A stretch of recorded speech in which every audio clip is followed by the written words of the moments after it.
एक तो जो है आपका बनारस हिंदू विश्वविद्यालय है, बीएचयू, और दूसरा इलाहाबाद विश्वविद्यालय। इलाहाबाद तो हम लोग दिल की धड़कन है। इलाहाबाद को नाम लेने का हम खुश हो जाते हैं। ये दाल भात चोखा जो है वहाँ का बहुत फेमस है, हर छात्र लघु बनाना जानता है। और आप मेरे संस्थान में बैठे हुए हैं जिसका नाम है राष्ट्रीय मुक्त विद्यालय शिक्षा संस्थान। मेरे एक्चुअली एक गाइड थे प्रोफेसर बलदेव राय, जो भारत सरकार में रक्षा वैज्ञानिक सलाहकार भी थे। Okay sir. अब तो वो रहे नहीं। तो वो उस समय Indira Gandhi centre for atomic research Kalpakkam, department of atomic energy. अच्छा, वो आपका जो टॉप सीक्रेट्स जो टाइम मैनेजमेंट के लिए यूज़ करते हो, आप क्या मतलब डायरी में लिखते हो? तो सर 12th के बाद जो आपने साइंस लिया था वो आपने बाय चॉइस लिया था या मतलब पेरेंट्स ने फोर्स कर दिया था कि आप साइंस लो, आप अच्छे स्टूडेंट हो? तो अपने सीनियर से मोटिवेशन मिल रहा था। तो ग्रेजुएशन के बाद वहीं मैंने एमएससी फिजिक्स किया और मेरा स्पेशलाइजेशन इलेक्ट्रॉनिक्स रहा। वो मैंने 2000 से लेकर 2002 तक एमएससी किया और उसके बाद तुरंत ही मैंने पीएचडी ज्वाइन कर लिया था। ये हाँ, पीएचडी ज्वाइन कर लिया। कैरियर पाथ आप जो डिसाइड कर रहे थे जी। तो समवन इज गाइडिंग यू कि आपको पीएचडी करना है, एमएससी करना है, कि आप अपने से डिसाइड कर रहे थे? इतना स्ट्रिक्ट थे पेरेंट्स। जिस स्कूल में मैं पढ़ता था वहाँ पे इंस्ट्रक्शन था कि मॉम डैड का पैर छू के आना है। चूँकि मेरे बेटे और मेरी वाइफ दोनों स्कूल जाते हैं। मेरी वाइफ टीचर हैं, doctor Archana Gupta. She is PhD in biochemistry. She is also teacher in MIT international school sector 44 Noida. Top 5 alumni बताइए इलाहाबाद यूनिवर्सिटी का जो याद कर पा रहे हो अभी। और इलाहाबाद में मैं छात्रावास में रहता था वहाँ पे, कि मैं वहाँ पे डायमंड जुबली छात्रावास का इनमेट भी रहा हूँ। अच्छा तो हमारे यहाँ तो देखिए बहुत शानदार, एकदम बिल्कुल राजा की तरह फीलिंग देते थे कि देखो तुम आईएएस बनो या ना बनो, लेकिन आईएएस की तरह बिहेव करो। साइंटिस्ट नहीं तो फैकल्टी तो बनना ही है। तो फैकल्टी में बना भी। उसके बाद मैं यूपी का सबसे फास्टेस्ट पीएचडी होल्डर हूँ। दौरान मैंने 13 अंतर्राष्ट्रीय रिसर्च पेपर भी पब्लिश कि हम लोग कहाँ एकदम बिल्कुल इलाहाबाद विश्वविद्यालय एक छोटी सी जगह से आए हैं और इतना बड़ा शहर मैसूर में बड़े बड़े साइंटिस्टों के बीच में बैठे हैं। आज यार साइंटिस्ट के लिए सुप्त थी क्या है,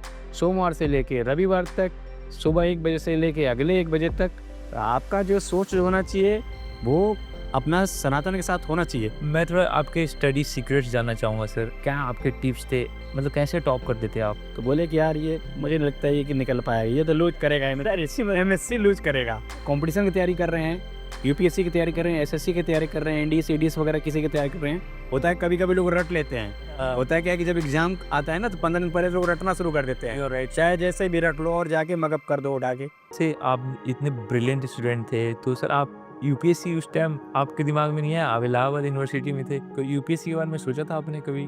तो मैंने यूपी को देखा, वहाँ पे जितने भी वंचित वर्ग के छात्र हैं या जो मेन स्ट्रीम से हट गए हैं या ड्रॉप आउट है, फेलियर है, किसी भी रीजन से, उन सबका स्वागत एनआईएस करता है।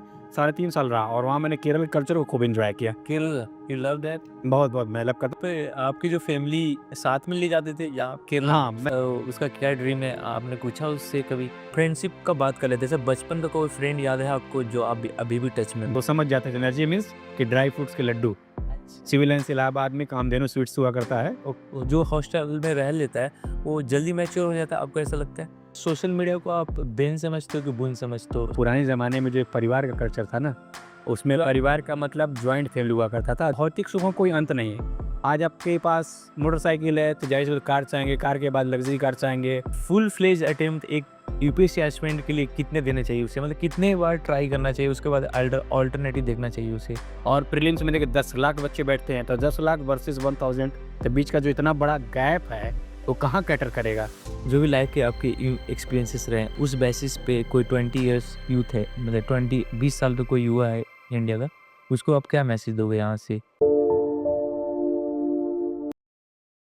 Yes guys, welcome on Papa Sorry. It's a platform where we explore different career path of an individual. जहाँ पर हम अपने गेस्ट का कैरियर चॉइसेस काफ़ी डिटेल में डिस्कस करते हैं और उनकी लाइफ जर्नी कवर करने की कोशिश करते हैं. So guys, today we have with us very special guest guys and the guest name is Dr. Alok Kumar Gupta. Guys, let me introduce my guest guys. Welcome on Papa Sorry sir. धन्यवाद Arvind ji, thank you. अभी हम लोग किस location पे हैं sir, थोड़ा बताएंगे आप? अभी आप और हम सब इस समय सेक्टर 62 नोएडा में बैठे हुए हैं और आप मेरे संस्थान में बैठे हुए हैं जिसका नाम है राष्ट्रीय मुक्त विद्यालय शिक्षा संस्थान। शिक्षा मंत्रालय भारत सरकार के अधीन ये एक स्वायत्त संस्था है जो कि सेक्टर 62 नोएडा में स्थित है। वो सर आपके स्टाफ से बहुत बढ़िया है, यहाँ पे बहुत अच्छे से ट्रीट किया मुझे यहाँ पे। Currently sir at what designation you are? अभी मैं उप निदेशक लीगल के पद पर कार्यरत हूँ। हाँ। और राष्ट्रीय मुक्त विद्यालय शिक्षा संस्थान में वैसे मैं बेसिकली ओपन शैक्षिक हूँ, लेकिन ये मेरा पोर्टफोलियो है ओके, लीगल सेक्शन देखना। Yes, yes. आपका मैं डेली रूटीन जानना चाहूँगा सर, करंट डेजिग्नेशन पे डेली रूटीन आपका, जैसे मतलब वर्किंग डेज़ का डेली रूटीन जानना चाहूँगा कि फ्रॉम मॉर्निंग टू इवनिंग आप कितना टाइम ऑफ़िस में स्पेंड करते हो? कब स आप उठते हो सुबह से? नहीं, बिल्कुल सही, आपने बहुत अच्छा क्वेश्चन पूछा। और जीवन में अगर सफलता पाना है तो टाइम एक बहुत बढ़िया चीज़ होता है, क्योंकि मैनेजमेंट अगर जिसने टाइम का कर लिया, हाँ सर। वो ज़िंदगी में कुछ ना कुछ पा सकता है। तो हम लोग भी उसी सफलता को पाने के लिए टाइम को मैनेज किया अपनी लाइफ में मैंने। ताकि आपने पूछा कि हमारी रूटीन क्या है, तो मैं सुबह मॉर्निंग में लगभग 5 से साढ़े 5 बजे के बीच में जग जाता हूँ। अच्छा। और उसके बाद संभवतः डेली प्रयास करता हूँ कि मैं मॉर्निंग वॉक और एक्सरसाइज करने जाऊँ, अच्छा, और हो भी जाता है। उसके बाद आता हूँ, और चूँकि मैं न्यूज़ का पढ़ने का बहुत शौकीन हूँ, अच्छा। और आप साथ ही न्यूज़ पत्रिका पेपर भी। जानना चाहूँगा सर, नाम जानना चाहूँगा कौन-कौन स न्यूज़ मैं पेपर? दैनिक जागरण और टाइम्स ऑफ इंडिया, ये अच्छा। 2 खास तौर से पढ़ता हूँ, तो वे दोनों लेता भी हूँ। और इसके अलावा जो पत्र-पत्रिकाएँ भी कुछ अगर अच्छी दिख गई, तो पढ़ लेता हूँ। घर पे मैंने काफ़ी सारी किताबों का संग्रह भी कर रखा है, अपने सब्जेक्ट का भी, चूँकि मेरा सब्जेक्ट भौतिक विज्ञान है, फिज़िक्स है, तो उससे भी रिलेटेड, और सोशल जानकारी से रिलेटेड, या फिर कोई इंटरेस्ट की किताब मिल गई, तो वो है। तो वो सब जब मैं पढ़ लेता हूँ, एक चाय के साथ बढ़िया फर्स्ट क्लास, अच्छा। तो उसके बाद फिर मेरा रूटीन स्टार्ट होता है, और एज़ रूटीन मैं अपना फ्रेश होता हूँ। जैसा कि गवर्नमेंट का निर्देश है कि हमें ऑफ़िस बिल्कुल टाइम पे आना चाहिए, टाइम पे आना चाहिए। 9 बजे का टाइमिंग होता हाँ, 9 बजे का टाइम है। सारे ऑफ़िसेज़ में एनसीआर में इतने भी हैं ऑफ़िस, वो लगभग 9 बजे शुरू होता है और 5:30 इवनिंग में क्लोज़ होता है, जिसमें बीच में आधे घंटे का एक गैप होता है आपके फूड के लिए, लंच के लिए होता है? है। Yes sir. तो उस रूटीन के हिसाब से हम लोग डेली आते और जाते हैं, और लगभग 8 घंटे का हमें एक ड्यूरेशन मिलता है अपने कार्य को करने के लिए अच्छी तरह से। और मुझे लगता है कि कितने बजे आप लीव कर जाते हो place, working place? Working place तो लीव करने का वैसे 5:30 ऑफिशियल टाइम है, लेकिन मैं थोड़ा प्रयास करता हूँ कुछ जो बचे हुए कुछ काम हैं, वो डिस्पोज़ ऑफ करके जाऊँ, कि कल के काम के लिए मैं कोई पेंडिंग नहीं छोड़ता। अच्छा, अच्छा। क्योंकि मेरा मानना है कि पुरानी कहावत है ना, काल करे सो आज कर, आज करे सो अब, यस, पल में प्रलय होगी, बहुरी करोगे कब। You are right. तो कल किसने देखा है, कल हमें भी नहीं पता है। इसलिए मैं चाहता हूँ, जो भी दर्शक देख रहे हैं, मैं उनको भी देख कहना चाहूँगा कि आप जो भी काम आपका असाइन हुआ है, प्रयास करिए कि उसी दिन ही ख़त्म कर दीजिए, ताकि अगले दिन आप फ्रेश मूड से आएँगे, तो फ्रेश काम के लिए आपका मन लगेगा। और पुराने काम को अगले दिन करें तो एक पैच बनता चला जाता है। तो पैच क्या होता है कि वो कभी भी आपको एक बेटर रिज़ल्ट नहीं देता है। तो मुझे लगता है कि डेली रूटीन में यदि हम अपने काम को फिनिश कर लें, तो हम मेंटली भी सैटिस्फाइड रहेंगे, और घर में हम बड़े चैन से सोते भी हैं कि आज के काम ने तसल्ली से कर लिया, बड़ा आनंद आया। Sir at what time you sleep sir? मेरी रूटीन है कि लगभग साढ़े 9 बजे तक मैं बेड पे चला ही जाता हूँ। अच्छा। अब मैं जैसे ही ऑफ़िस से निकलता हूँ, तकरीबन 7 साढ़े 7 तक मैं घर पहुँच ही चुका रहता हूँ, और उस वक़्त मेरी भूख भी लगी रहती है, तो मैं खाना लगभग जल्दी खा लेता हूँ, साढ़े 7 से 8 के बीच में डेफ़िनेटली खा लेता हूँ। अच्छा। और उसके बाद 9 बजे का एक प्राइम टाइम देखता हूँ, बुलेटिन, ओके। वो करीब आधे घंटे का, और कभी वो डिबेट अच्छा लग गया तो 1 घंटे भी देख लिया। सामान्य तौर पे मैं लगभग साढ़े 9 से 10 बजे के बीच में सो ही जाता सो हूँ। ही जाते हो आप, जी। बहुत से मतलब तभी आप जल्दी उठ जाते हो ना? जी, बिल्कुल। हाँ। और जल्दी एक और भी रीज़न है, चूँकि मेरे बेटे और मेरी वाइफ़ दोनों स्कूल जाते हैं। मेरी वाइफ़ टीचर हैं, doctor Archana Gupta, she is PhD in biochemistry, she is also teacher in Amity international school sector 44 Noida. Wow sir! हाँ, और मेरा बेटा भी उसी में पढ़ता है, तो दोनों, हाँ, दोनों लोग 7 बजे उन लोगों को पहुँचना रहता है बस पकड़ने के लिए, तो ज़ाहिर-सी बात है कि हमें उनकी हेल्प भी करनी होती है, और उनके रूटीन में भी थोड़ा हिस्सा बटाना होता है। तो इसलिए भी मैं लगभग 5 से साढ़े 5 बजे जग जाता हूँ, वो लोग अपनी तैयारी करते हैं, हम अपनी तैयारी करते हैं। बाकी जैसा मैंने कि बताया कि अपना morning walk and followed by exercise, some time yoga, ये सब करने के बाद फिर मैं अपना न्यूज़ सर पेपर। हेल्थ का इम्पोर्टेंस समझाएँगे थोड़ा? आज का जो जनरेशन है, जो हेल्थ का इम्पोर्टेंस नहीं समझ रहा, लेट सोता है, लेट उठता है। मतलब ऐसा मैक्सिमम जो और यूथ है इंडिया का, मुझे ऐसा लगता हाँ, बिल्कुल सही कह रहे हैं। दर्शकों को मैं बताना चाहूँगा कि जो आज का यूथ है, आप बिल्कुल सही कह रहे हैं, थोड़ा लेज़ी हो गया है। उसके लिए मैं कहना चाहूँगा कि देखिए, हेल्थ इज़ वेल्थ, ये आज नहीं, बहुत पहले हमारे पूर्वज जमानों ने कहा है है। सही कि बात। अगर यदि आपका सबसे बड़ा गहना है, तो वो आपका हेल्थ है। आपका वेल्थ फिर से रिगेन हो जाएगा, आपके रिलेटिव, आपके मित्र दोबारा बन सकते हैं।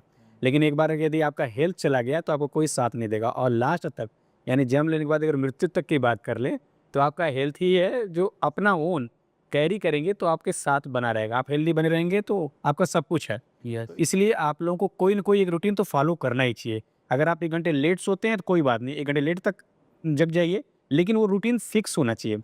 अगर आपने 5 बजे नहीं होता है, तो ठीक है, 6 बजे से ही अपनी रूटीन स्टार्ट करिए। इससे क्या होगा, टाइम मैनेज करना आसान हो जाएगा कि आप इतने घंटे तक एक्सरसाइज करेंगे, या फिर योगा करेंगे, या फिर न्यूज़पेपर पढ़ेंगे, चाय पिएँगे, गपशप करेंगे, जो भी करना है। उसके बाद अगर आप स्टूडेंट हैं, तो पढ़ाई की बातें करेंगे। आप प्रोफ़ेशनल हैं, तो आप प्रोफ़ेशनल का आप बात करेंगे।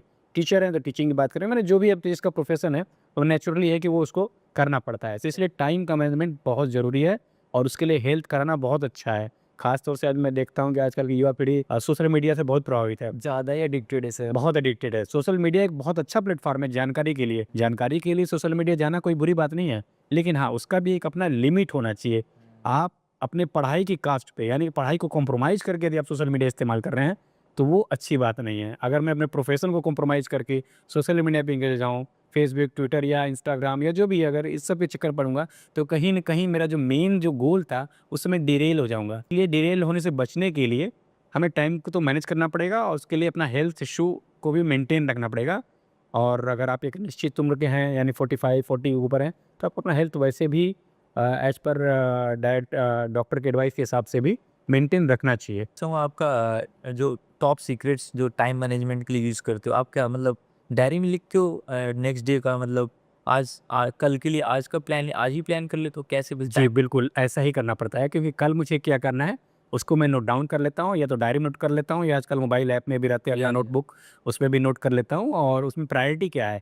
सबसे पहले मुझे किससे मीटिंग करनी है, अपने सेक्रेटरी से मीटिंग करना है, अपने डायरेक्टर से मीटिंग करना है, चेयरपर्सन से मीटिंग करना है, वो सब बातें मैं नोट डाउन कर लेता हूँ और प्रायोरिटी कौन है, उसको पहले करके देन फॉलोड आगे का हम लोग करते हैं। आलोक सर, अभी तक तो काफ़ी मज़ा आ रहा है आपसे बात करके। जी। तो सर मैं आपको first decade of your life ले जाना चाहूँगा सर, कि आपका जो first year of life, first 10 schooling के बारे में जानना चाहते हैं? या मतलब जी। फर्स्ट 10 इयर्स ऑफ लाइफ जो भी याद है वो काफ़ी right now at what age you are, if you don't mind? अभी मेरी एज पूछ रहे हैं? हाँ, यस सर। अभी मेरी एज 44 ईयर्स है। 44 इयर्स। जी। Oh sir, but it's not looking like that. Thank you. Oh sir, मतलब आपने आप जो भी स्टेटमेंट दिया हेल्थ पे बिल्कुल सही है। हाँ, देखिए फिट अगर मैं हूँ और देखिए अभी मैं आप करीब-करीब 5:30 बजे आप आए हैं हाँ। और इस समय तकरीबन 6:30 बज रहा है और अभी मैं उसी फुल एनर्जी के साथ हूँ। या तो कहीं न कहीं इसके पीछे दर्शकों को मैं बताना चाहूँगा कि हेल्थ ही है। मैं मॉर्निंग में जैसे एक्सरसाइज जो करता हूँ या अनुलोम-विलोम या योगा करता हूँ या फिर रनिंग करता हूँ, वो कहीं न कहीं मुझे एनर्जी तो देता ही। तो इसलिए मैं प्रयास करता हूँ एनर्जेटिक बना रहूँ और शाम तक फुल एनर्जी के साथ रहूँ और हमारे तो माननीय प्रधानमंत्री जी को देखिए, यस वो तो कितने एनर्जेटिक हैं। इस अवस्था में भी वो इतनी काम करते हैं। ओवर 75। बिल्कुल वो अब इस समय अभी 75 कंप्लीट करने वाली थी सितंबर में। हाँ। तो उनसे मैं वो भी हमारे प्रेरणा ले सकते हैं उनसे कि कैसे ये लोग एनर्जी रखते रखते हैं इतना। ये हमारे पुराने ज़माने में ऋषि महात्मा देखिए, वो बहुत एनर्जेटिक हुआ करते थे।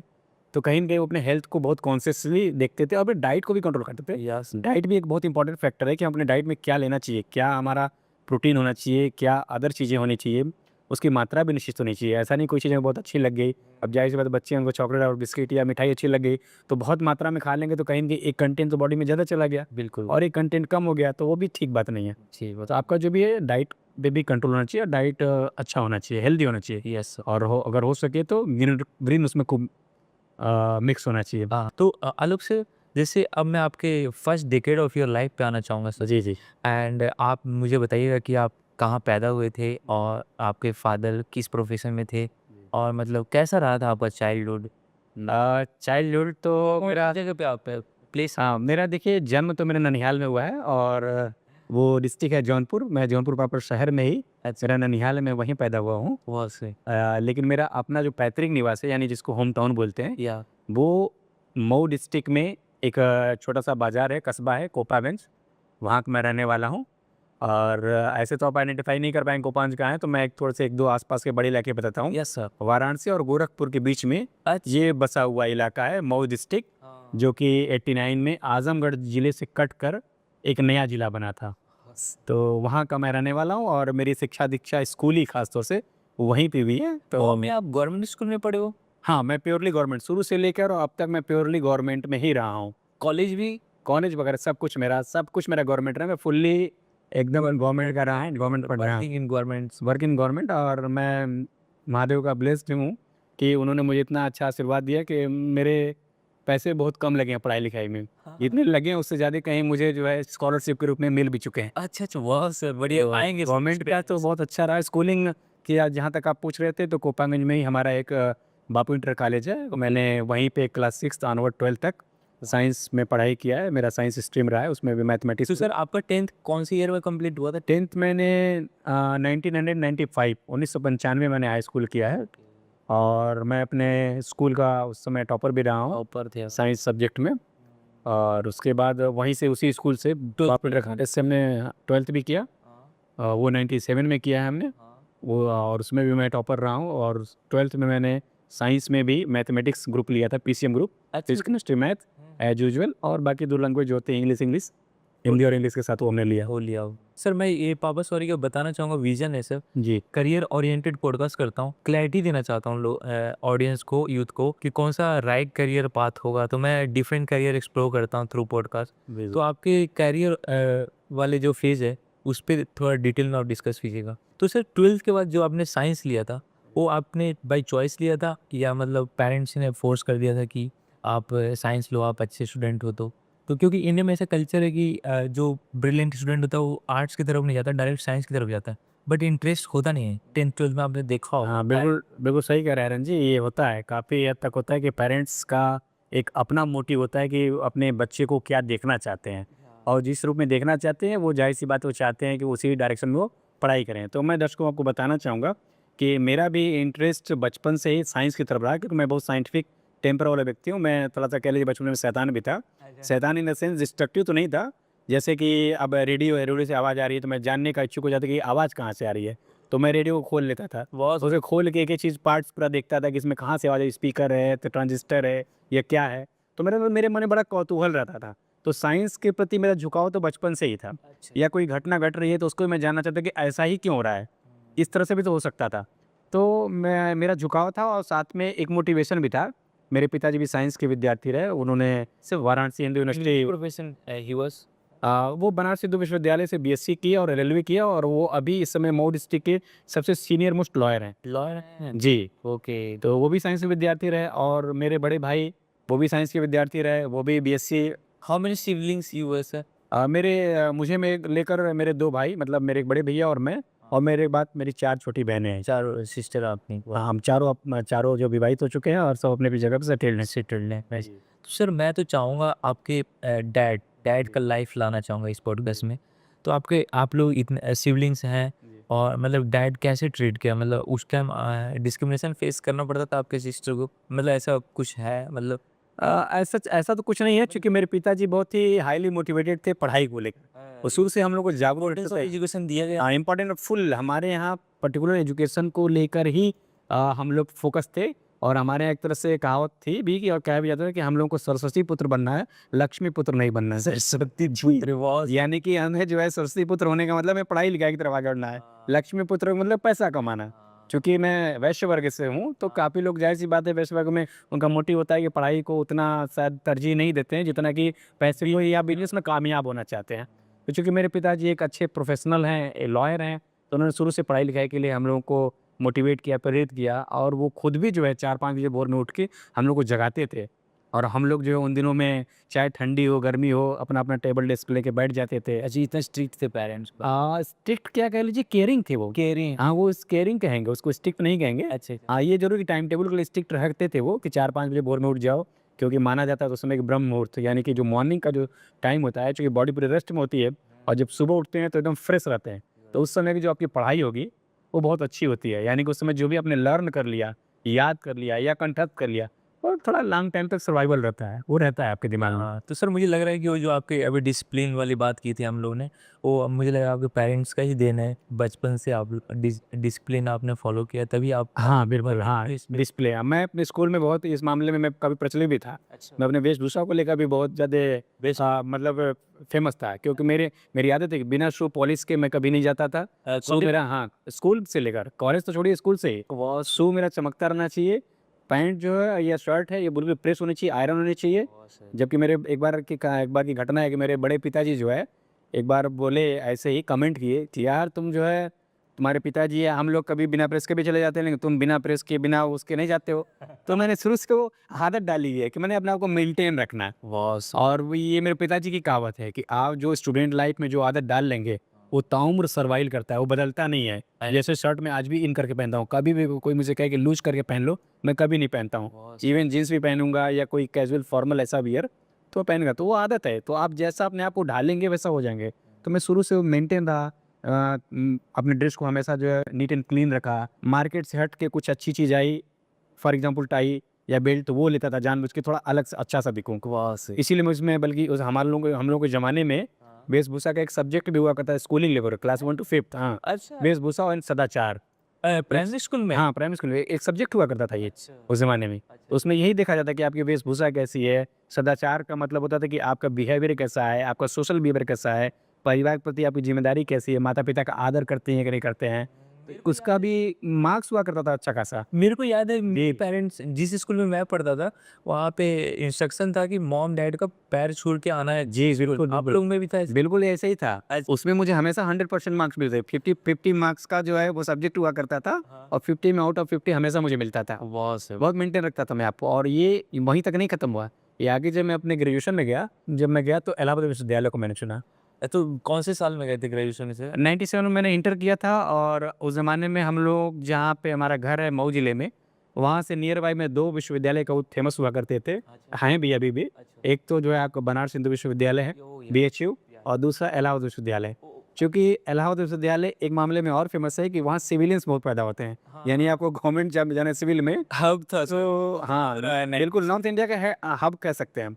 और बीएचयू क्या है प्योर एकेडमिक था। तो हम लोग का ड्रीम जो था चूँकि जिस एरिया से बिलॉन्ग करते हैं उस समय थोड़ा-सा ये था कि भाई हमें कुछ अच्छी जॉब में जाना है, गवर्नमेंट ऑफ इंडिया की जॉब में जाना है। हाँ, हाँ, हाँ। तो हमने इसलिए इलाहाबाद विश्वविद्यालय हालाँकि मेरा सिलेक्शन दोनों में हुआ था। हाँ, हाँ। बीएचयू में भी हुआ था बीएससी के लिए और इलाहाबाद विश्वविद्यालय में भी।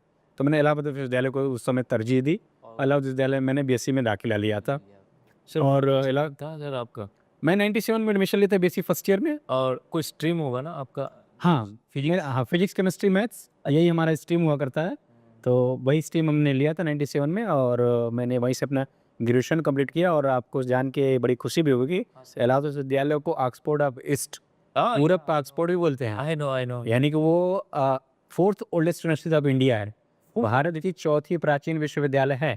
ओ भाई! इसके पहले 3 विश्वविद्यालय और हैं। कौन से थे? कलकत्ता है, मद्रास है और मुंबई के।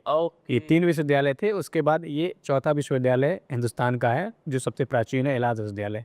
तो मैं हम लोग बड़े गर्व से कहते हैं कि we are the product of Allahabad विश्वविद्यालय, we are the alumni of Allahabad विश्वविद्यालय क्योंकि वहाँ एक लेगेसी है। आप देखेंगे तो एक बहुत शानदार परंपरा है अच्छे-अच्छे प्रोडक्ट्स की, एलुमनाइज़ की, कोई भी क्षेत्र में उठा तो लीजिए। सर आप मुझे टॉप 5 एलुमनाइज़ बताइए इलाहाबाद यूनिवर्सिटी का जो याद कर पा रहे हो अभी? बहुत सारे बनिए, आप क्षेत्र बताइए, मैं उस क्षेत्र में अगर राजनीति की बात करें तो राजनीति में आपके पॉलिटिक्स राष्ट्रपति शंकर दयाल शर्मा जी हैं, 2-2 प्रधानमंत्री हमारे से हैं। ऐसा आ, नेहरू सर भी है। नेहरू साहब इलाहाबाद विश्वविद्यालय के प्रोडक्ट नहीं है लेकिन इलाहाबाद के रहने वाले थे, लोकल थे। हाँ, लोकल थे। लोकल क्योंकि उनके पिताजी वहीं बैरिस्टर हुआ करते थे पंडित मोतीलाल नेहरू, तो वो वहीं उनका जो है वकालत हुआ करता था। और एलुमनाई? और इसके अलावा हमारे यहाँ से 2-2 प्रधानमंत्री हुए, चंद्रशेखर सिंह जी हुए, जो कि बलिया के रहने वाले थे, युवा तुर्क के नाम से फेमस भी हुआ करते थे। हाँ, छात्र संघ विश्वविद्यालय के अध्यक्ष भी हुआ करते थे हाँ। और विश्वनाथ प्रताप सिंह जी भी हमारे विश्वविद्यालय के प्रोडक्ट हैं।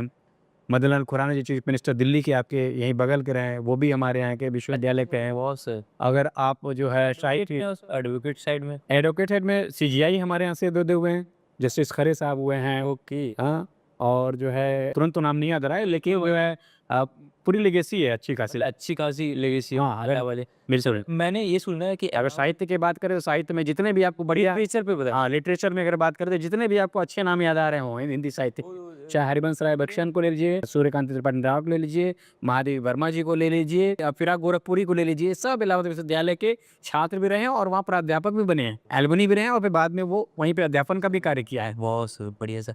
तो सर ये इलाहाबाद यूनिवर्सिटी काफ़ी फेमस यूनिवर्सिटी सर, मेरे नोन है, जी, जी। सीनियर है, जी। इलाहाबाद से पढ़े हुए हैं। वो लोग बोलते हैं कि वहाँ पे कल्चर है, पॉलिटिकल कल्चर काफ़ी एक्टिव है, था क्या आपके टाइम में था? बिल्कुल, बिल्कुल हमारे समय में भी था चूँकि देखिए राजनीति का केंद्र तो वो आज़ादी के समय से ही रहा है। या गांधी जी, नेहरू साहब और जितने भी उस समय के मानिंद लोग हुआ करते सब वहीं बैठ के चर्चा की करते करते रहे आज़ादी की लड़ाई के लिए। तो वो एक केंद्र तो है ही राजनीति का और राजनीतिक केंद्र के साथ-साथ ऐसा नहीं है साहित्य का भी केंद्र है, वैज्ञानिकों का भी केंद्र रहा है। प्रोफ़ेसर एम एन साहा साहब वहाँ के एलुमनी रहे हैं जिनके नाम पे साहा थ्योरी है, चूँकि मैं फ़िज़िक्स का विद्यार्थी हूँ। अच्छा। तो प्रोफ़ेसर एम एन साहा आप भी अगर साहा साहब का नाम सुने होंगे, साहा थ्योरी चलती है। तो वहाँ पे के एस कृष्णन साहब रहे हैं, ठीक बड़े-बड़े साइंटिस्ट भी वहाँ पे रहे हैं। और एक ज़माने में तो उसकी इतनी लोहा था इलाहाबाद विश्वविद्यालय का कि अल्बर्ट आइंस्टीन को ऑफ़र हुआ था वहाँ पे प्राध्यापक बनने के लिए। ये बहुत एक शानदार न्यूज़ मैं आपको बता दूँ। हाँ, ये हमारे वेबसाइट पे मिलेगा आपको इलाहाबाद विश्वविद्यालय के। अच्छा। लेकिन उसी समय सेकंड वर्ल्ड वॉर हो गया, तो वो जॉइन तो नहीं कर पाए लेकिन वो ऑफ़र था इलाहाबाद विश्वविद्यालय से। वाह! बहुत बढ़िया सर। तो सर आपने ग्रेजुएशन वाला फ़ेज़ बता दिया आपने, राइट? तो ग्रेजुएशन के बाद आपने क्या किया था सर? ग्रेजुएशन मैं इलाहाबाद विश्वविद्यालय से अपना जब ग्रेजुएशन कंप्लीट किया 97 से 2000 में मैंने बीएससी किया। उसके बाद चूँकि इलाहाबाद हमको इतना अच्छा लगता था और इलाहाबाद में मैं छात्रावास में रहता था वहाँ पे। मैं वहाँ पे डायमंड जुबली छात्रावास का इनमेट भी रहा हूँ। अच्छा, अच्छा। तो हमारे यहाँ तो देखिए बहुत शानदार एकदम बिल्कुल राजा की तरह फीलिंग देते थे कि देखो तुम आईएएस बनो या ना बनो, लेकिन आईएएस की तरह बिहेव करो। तो हमारी ग्रूमिंग भी छात्रावास के अंदर एक ऐसी होती थी कि आप ना चाहते हुए कुछ ना कुछ कर तो ज़रूर जाएँगे। इतना मतलब हमें अपने सीनियर से मोटिवेशन मिलता था। तो ग्रेजुएशन के बाद वहीं मैंने एमएससी फिज़िक्स किया और मेरा स्पेशलाइज़ेशन इलेक्ट्रॉनिक्स रहा। अच्छा, वो मैंने 2000 से लेकर 2002 तक एमएससी किया अच्छा। और उसके बाद तुरंत ही मैंने पीएचडी जॉइन कर लिया था। ये हाँ, पीएचडी जॉइन कर लिया। करियर पाथ आप जो डिसाइड कर रहे थे, जी। तो someone is guiding you for कि आपको पीएचडी करना है, एमएससी करना है, कि आप अपने से डिसाइड कर रहे थे? नहीं, करियर कोई गाइड तो नहीं किया, मैं सेल्फ मोटिवेटेड रहा और ये ज़रूर है कि हाँ, मित्रों का सहयोग रहा और एक विश्वविद्यालय का एक एनवायरनमेंट भी था। तो उस समय मेरा जो मोटिव हुआ करता था, वो या तो साइंटिस्ट बनने का हुआ करता था बहुत या फिर जो मैं सोच रहा था कि किसी विश्वविद्यालय या कॉलेज में फैकल्टी बनूँ। तो ईश्वर ने मेरी वो भी इच्छा पूरी की और जैसे मैंने पीएचडी कंप्लीट किया, तुरंत ही मेरी पहली सर्विस लग गई first as a job faculty. Faculty sir को ईयर बता दीजिए कि कब लगे थे आप? 2006 में मेरा पीएचडी कंप्लीट हुआ और 2006 में ही जुलाई में मेरी सर्विस लग गई थी और सबसे पहले मैंने ज्वाइन किया जयपुर से करीब 140 किलोमीटर आगे एक शिकरत ज़िला है और उसमें लक्ष्मण तहसील है। वहाँ मोदी यूनिवर्सिटी है स्पेशली फॉर गर्ल्स। तो वहाँ मैं as a faculty as assistant professor join किया। कितना काम की सर वहाँ? वहाँ तो हालांकि मुझे काम करने का अवसर कम ही मिला क्योंकि मैं वहाँ का तकरीबन 8 महीने ही था और मेरा दूसरा चयन फिर हो गया छत्रपति साहू जी महाराज विश्वविद्यालय कानपुर में। ओह! कानपुर आ गए। जी, कानपुर विश्वविद्यालय में सिलेक्शन हुआ और उस समय हमारे कुलपति हुआ करते थे प्रोफ़ेसर एस.एस. कटियार साहब, सर प्रोफ़ेसर सर्व सिंह कटियार जो पद्मश्री से सम्मानित भी थे अच्छे सर। और वो आईआईटी कानपुर के प्राध्यापक थे। उन्होंने हमारा चयन किया था और तकरीबन 4 साल मैं वहाँ रहा। और बीच में एक चीज़ और बताना चाहूँगा कि इन दोनों जॉब के पहले मैं एज़ ए साइंटिस्ट भी काम किया है। साइंटिस्ट भी काम जी, बिल्कुल, जैसे मैंने प्रोफेसर से पहले? हाँ, प्रोफ़ेसर बनने के पहले मैंने पीएचडी पे? पीएचडी के बाद ही मैं मेरे एक्चुअली एक गाइड थे प्रोफ़ेसर बलदेव राय जो भारत सरकार में रक्षा वैज्ञानिक सलाहकार भी थे। Okay sir. अब तो वो रहे नहीं। तो वो उस समय Indira Gandhi centre for atomic research पक्कम ओह! डिपार्टमेंट ऑफ एटॉमिक एनर्जी हाँ, भारत परमाणु ऊर्जा आयोग का या ये एक अपना बॉडी है। हाँ, जानता हूँ। तो वहाँ पे न्यूक्लियर रिएक्टर बना करते थे। यस, जो आपने अग्नि की उड़ान जो सुनी है वहीं बना। कलाम साहब का, हाँ, तो हाँ। वहाँ पे कुछ पार्ट वहाँ फ्यूल वाला पार्ट जो ईंधन वाला पार्ट वहाँ बनता था। अच्छा, अच्छा, अच्छा। तो उस पे हमने करीब बहुत तो नहीं लंबा काम किया, कुछ ही समय काम कर पाया क्योंकि उस समय कह लीजिए कि थोड़ा युवा थे, जोश था कि अभी और नौकरी मिल जाएगी और थोड़ा खाने-पीने का भी इश्यू था क्योंकि मैं इधर उत्तर भारतीय था, वहाँ दक्षिण भारतीय व्यंजन को लेकर हाँ। थोड़ा-सा परेशानी हुई, तो मैं वहाँ छोड़ के चला आया और चूँकि मन में ये भी था कि साइंटिस्ट नहीं तो फैकल्टी तो बनना ही है, तो फैकल्टी में बना भी। उसके बाद मैं जैसा कि बताया ये मोदी विश्वविद्यालय जॉइन कर लिया। मोदी विश्वविद्यालय के बाद फिर मेरा तत्काल 8 ही महीने बाद सिलेक्शन हो गया छत्रपति साहू जी महाराज विश्वविद्यालय कानपुर। तो वहाँ मैंने जॉइन किया बहुत सही। और वहाँ भी तकरीबन मैंने 4 साल काम किया। पीएचडी जर्नी जैसे आपने एमएससी किया है जब, PhD is a sweet poison करके टर्म दिया गया है कि आपको मिलता है ना, फेलोशिप मिलता है। जी, जी, बिल्कुल। हाँ। तो बोलता है कि लोग बेकार हो जाते हैं, प्रोफेसरशिप में बोलते हैं कि अपॉर्चुनिटी नहीं मिल पाती है स्टूडेंट को। उस ज़माने में ऐसा कुछ था क्या आपके ज़माने में?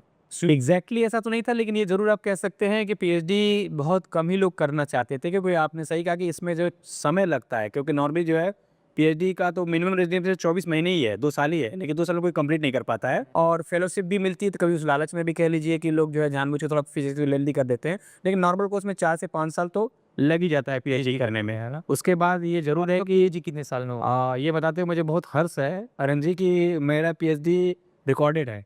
मैं यूपी का सबसे फास्टेस्ट पीएचडी होल्डर हूँ। मैंने केवल 26 महीने अपनी पीएचडी कंप्लीट की है, यानी 2 साल 2 महीने में। Oh my God!